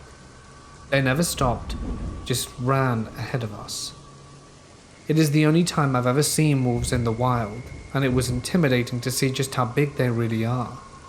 But even with all the excitement, that wasn't the scariest part of the night. About 2 hours after the wolf event, I had to get up to pee. I didn't even want to get out the tent, but the bladder kind of forced the issue. I worked up the courage to get up, slung my gun around my shoulder and stepped out. I was about midstream when a thud, and the sound of footfalls came from the area just to my right. I spun and drew my gun, in full picnic, only to realize it was a cow rubbing against a small pine tree about 40 yards away, and have never been so relieved to see a cow in my life. On a 3-day river kayaking / camping trip, one of our campsites were occupied when we arrived on the second night. It was a weird family of 5 that said their party boat bottomed out and they'd been stuck there for days. These people had clothes drying on a line, pots full of fish guts sitting everywhere, and tons of food and trash everywhere. My group, trying to be polite, engaged in conversation with the husband. I wasn't the one talking to him, but suddenly it got quiet as the husband finished the punchline of a joke with the N-bomb. My whole group told him he needed to cut that crap out immediately. All of a sudden the entire family grabbed some of their stuff, boarded the bottomed out boat, took off downriver with no problem. They left behind all their garbage, drying clothes, fish guts and grandma's wheelchair, and were never seen again. To this day, my friends and I have no idea what the hell was going on that night. All of this takes place on Vancouver Island. My name is Cameron. I'm 17. And it was about 2 years ago now, at the beginning of June. My friends and I went up to the island to go camping. We camped out on a sandy beach with the woods behind us. The first night there wasn't much activity. It was just the sound of waves, which was pretty calming. But on the second night before we went to sleep, we were all around the campfire, when after a while we started to hear bats and got freaked out, so went into the tent and joined the others. and told scary stories. By the time I had started to get paranoid and tried to calm myself with music and drifted off to sleep, but every 2 to 3 hours I would get up for absolutely no reason. It was probably between 3 to 4 in the morning when I woke up, took my headphones off, and heard someone or something walking around outside on the sand. It didn't sound like an animal walking on its 4 legs, but more like someone heavy walking on 2 feet, and after a while I fell back asleep. It started to rain during the night, so I didn't get to investigate to see if there were any footprints, and thankfully we already planned to leave that day, but it got me thinking, what if it was a Bigfoot? It couldn't have been someone else from another campsite since we were quite far away from anyone else, and it couldn't have been anyone from our group since it was 4 in the morning, and everyone was already sound asleep. Was Bigfoot the reason why I was so paranoid before going to sleep? Anyway, just think about that.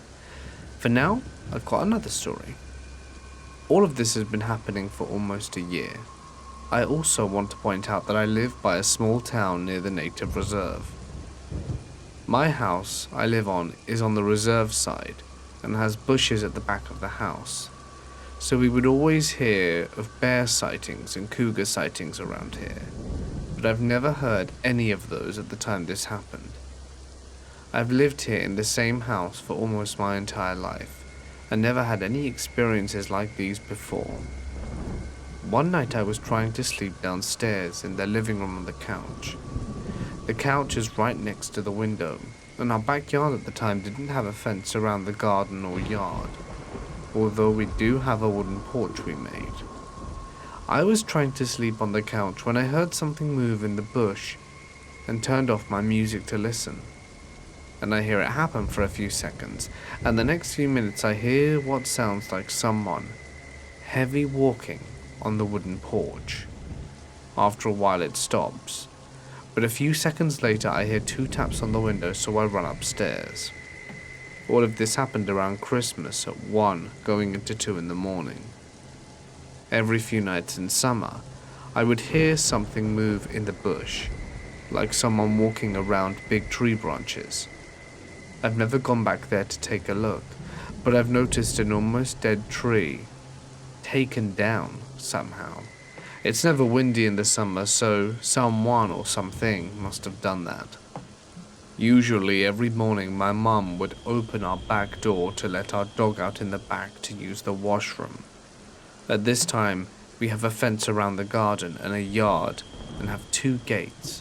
One to get into the backyard that we can open from the side of the house, and one to get into the garden. So my mum lets our dog out, but the yard gate is open. My mum goes out to start the car for work, and my dog's there running around smiling. My mum's confused because we had the yard gate closed, and we didn't have anyone over the past night. No one else knew how to open this particular gate, but our very close friends and family. Another morning I was awake with my mum, and she opened the back door to let the dog out, but found the garden gate was open already, and no one should have been there. A few days pass by, and I go out for a ride with my mum to town for some groceries. On the way back, I tell her about the noise in the bush. She turned down the radio and started talking in a serious tone, and said that there had been stories from up in the island about Bigfoot, and that he's a part of our culture. We talk a bit, and she talks to me about the gates opening without any of us using it, and we both start to get suspicious and drive home. This happened another night after I came home from work. I usually go upstairs right away and chill on my bed. This time I heard something moving in the bushes again, but I pushed it off as nothing, and went downstairs to open my can of fruit. As I went into the kitchen from the living room and looked outside, and for a split second I saw what I thought were 2 yellow eyes behind the fence shoulder height. I didn't realize until I got upstairs. The next morning I went down and looked out the window to see if anything was there, and there was nothing out of the ordinary. We have solar-powered light bulbs in the back, but they don't really work all the time. They're blue and dim, and weren't bright as the eyes. There weren't any lights on the fence, and I saw them much brighter. Nothing much has happened since, but I do believe there's a Bigfoot that lives on this island. I'm a 15-year-old living in Sweden. Last summer, me and my dad visited an island located in a very large lake. The island is about 5 kilometers long, and at one of the ends there's a ferry connecting the island to a mainland with a smaller town. Me and my dad were going to go camping at a spot on the opposite side of the island. The roads there go up and down quite a lot, so it was hard biking all the way, and about halfway through the roads turned to gravel roads. No one lived this far away from the small town as far as I knew. We arrived at the camping site, made food, put our tents up, and went to sleep. I can clearly remember putting the cooking utensils back in the bag before going to bed. There was a very light rainfall that night, but we slept well. Waking up in the morning, we saw that our bag with cooking stuff was opened up, and someone had clearly gone through it, and there were footprints after boots in the wet dirt. After a bit of arguing, we both agreed that none of us were up that night peeing, and I packed the cooking things. Just to clarify, our bag with cooking stuff was outside the tent under a little built-in roof, probably made for putting bags under, while our bags and sleeping stuff were inside the tent. We both were really spooked after this, and ate something simple and went back to town quickly, which wasn't very fast since the roads were really hard to travel on by bike. Who the hell was that? And what were their intentions? We didn't stick around to find out.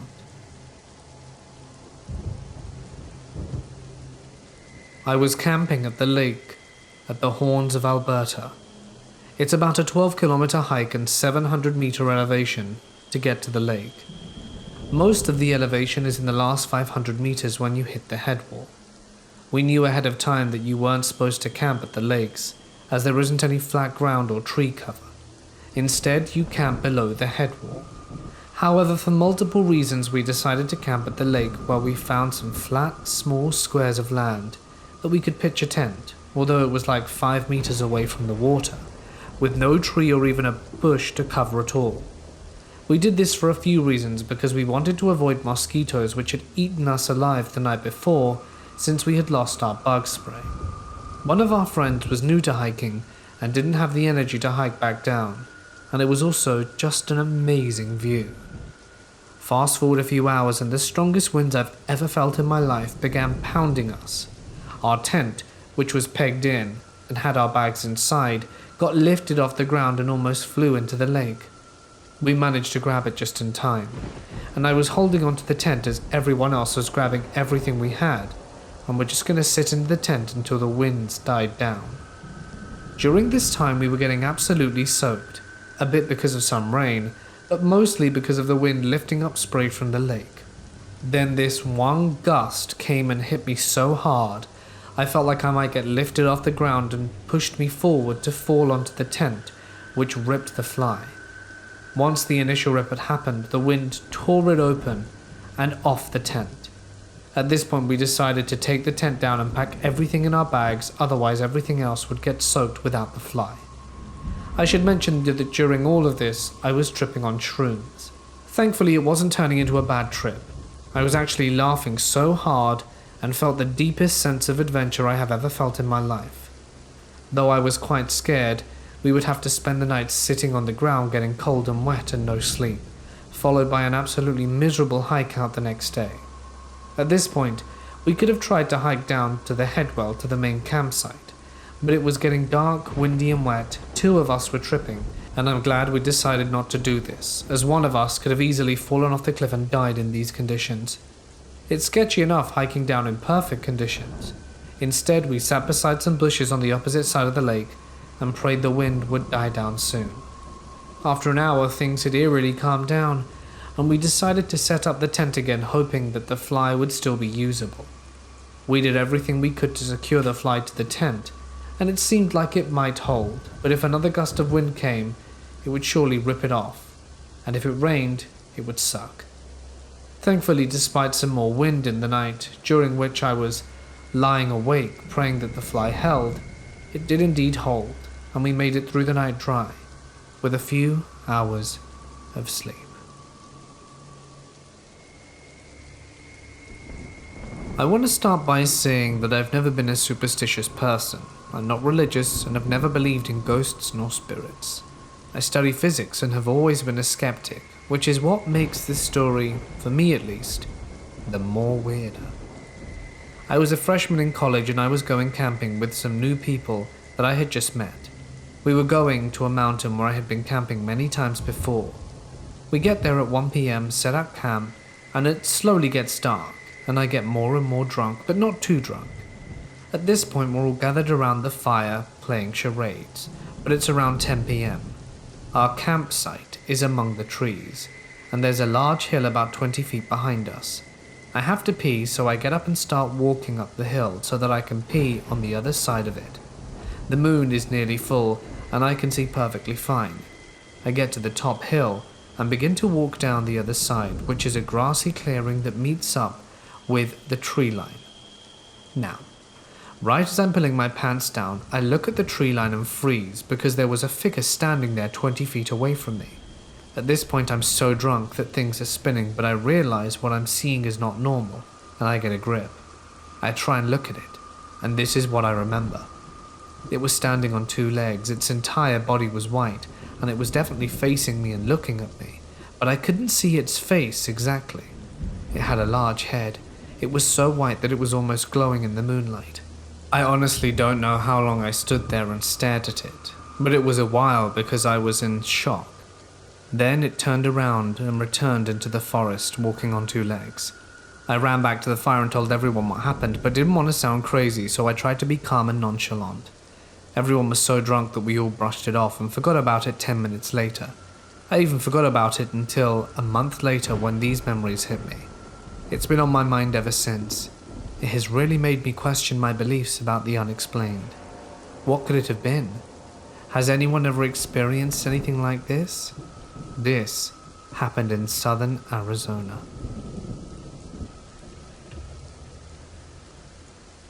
My brother and I lived in a neighborhood in Idaho when we were kids.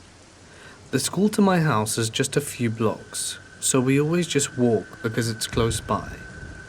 One day, I had to stay after school because I needed help on some homework. I'm the eldest, and at the time my brother is afraid to walk home alone, even if it's just a few blocks. I get annoyed and tell him to just walk home by himself, that there's nothing to be afraid of and it's nearby. He goes and I do my homework. When after a few minutes he comes back, out of breath, with a shocked look on his face. I can tell he got spooked and just told him to wait for me in the classroom. On the walk back home, he tells me that he saw a black, Sasquatch-like creature going in circles around him super fast when he was walking home. He then saw a brown Sasquatch hiding behind the shed near our house looking at him, and also running super fast elsewhere. I won't lie, I did start getting spooked by stuff he was telling me. Me being the big brother, told him that if something comes, I will hit it with our backpacks. We make it home and I start unlocking the door. I did it fast because I was kinda creeped out. My brother walks in, and as I'm about to walk in, I turn to see across the street a bright yellow Sasquatch-like creature looking at me. Then it turns around and runs away very fast. It was incredibly fast. I bolted and shut the door behind me, locking it. I'm totally freaked out and tell my brother that I saw one too. We call our mum and freaked out over the phone. She told us we'd just seen too many horror movies. I have no idea what those things were. The fact that I saw a yellow one makes it even crazier. And I need to know if anyone else has ever encountered anything like this. I went on a camping trip with some friends of mine in elementary school. It was chaperoned by a few adults. We went and camped out near Jefferson Memorial Cemetery, which was literally just an acre of grass situated smack in the middle of the woods. The earth was really uneven, and rumors were abound within my town as to why this was the case. That night, it was 6 of my friends and 4 male chaperones. All of them were dads of kids in the group. Anyway, we get the fire going, and one of the kids' dads tells a ghost story about Jefferson Memorial Cemetery. It was about the earth being uneven because it was a mass grave, which was dug hastily by Civil War soldiers who had set up camp in the woods for a week while on their way to Gettysburg. He said that one by one soldiers started turning up dead, mangled to death by some kind of animal. The soldiers had no way of knowing that that site in the woods had been used by a coven of witches who were experimenting with black magic. They had used that location for their dark deeds so much that it became a place of bad mojo, and it attracted some kind of angry spirit dog. They couldn't get rid of it, so bound it to the cemetery area, obviously before it was a cemetery, making sure it never got out, and be free to roam the forest. And as the dead soldiers began to pile up, they resorted to digging a quick mass grave and just dumped them all in before getting the hell out. As a result, the spirits of the soldiers who reside there are so angry at their fellow soldiers' callousness, you can often hear them wailing in the night and in the trees. It was at this point in the story when the chaperone said, although you can't often tell if it's an angry soul wailing or a demon dog howling. As soon as he finished speaking these words, we heard the loudest shriek come from the woods. We all jumped and screamed. And that's when we all laughed, because we couldn't believe that we all fell for the old one of the chaperones disappears into the woods and screams at the end of the story to get the campers trick. It was awesome. It totally set the mood for the rest of the night. We were ready to commence with the camping shenanigans, but to our dismay, half an hour later, we packed up and all left in a hurry. I had always thought it was because one of the campers got too scared. I found out years later that none of the chaperones nor kids had vanished into the woods to scream at the end of the story. We left because the adults genuinely had no clue who or what was in the woods that night, screaming at us. Every summer, my family went camping on remote campsites that were very typically islands in the middle of a lake, or a piece of edge not accessible except from water. The body of water is quite big. There are a lot of fish, but you mostly see trout and catfish in the area, nothing too big. Well, my best friend came with us this year, and all the adults were drinking by the fire at dusk. It was getting darker, but the twilight illuminated the water enough to do some fishing still. So I cast off a rock with my friend by my side. I felt a bite and started to reel it in, and it was big, the biggest fish I'd ever had on my line to date. I don't fish much, mostly for food, and was just barely able to pull the thing above water, and we were hollering at this point for my parents' help, but they were busy drinking. The fish had to have been at least 2 feet long. My fishing pole was almost bent in half, and unfortunately as I was reeling it in, my line snapped from the weight of the fish. My 60-pound rated fishing wire flung it into the tree above me and I lost my lure. We freaked out and were yelling to my family about this huge fish. My dad said that there aren't many fish that big in the lake, and there's no way, and that we were exaggerating how big it was. But even 10 years later, I brought it up, and we both remember the exact same thing. A massive monster of a fish that did not belong in the water. I still wonder what it was, and how that monster got there.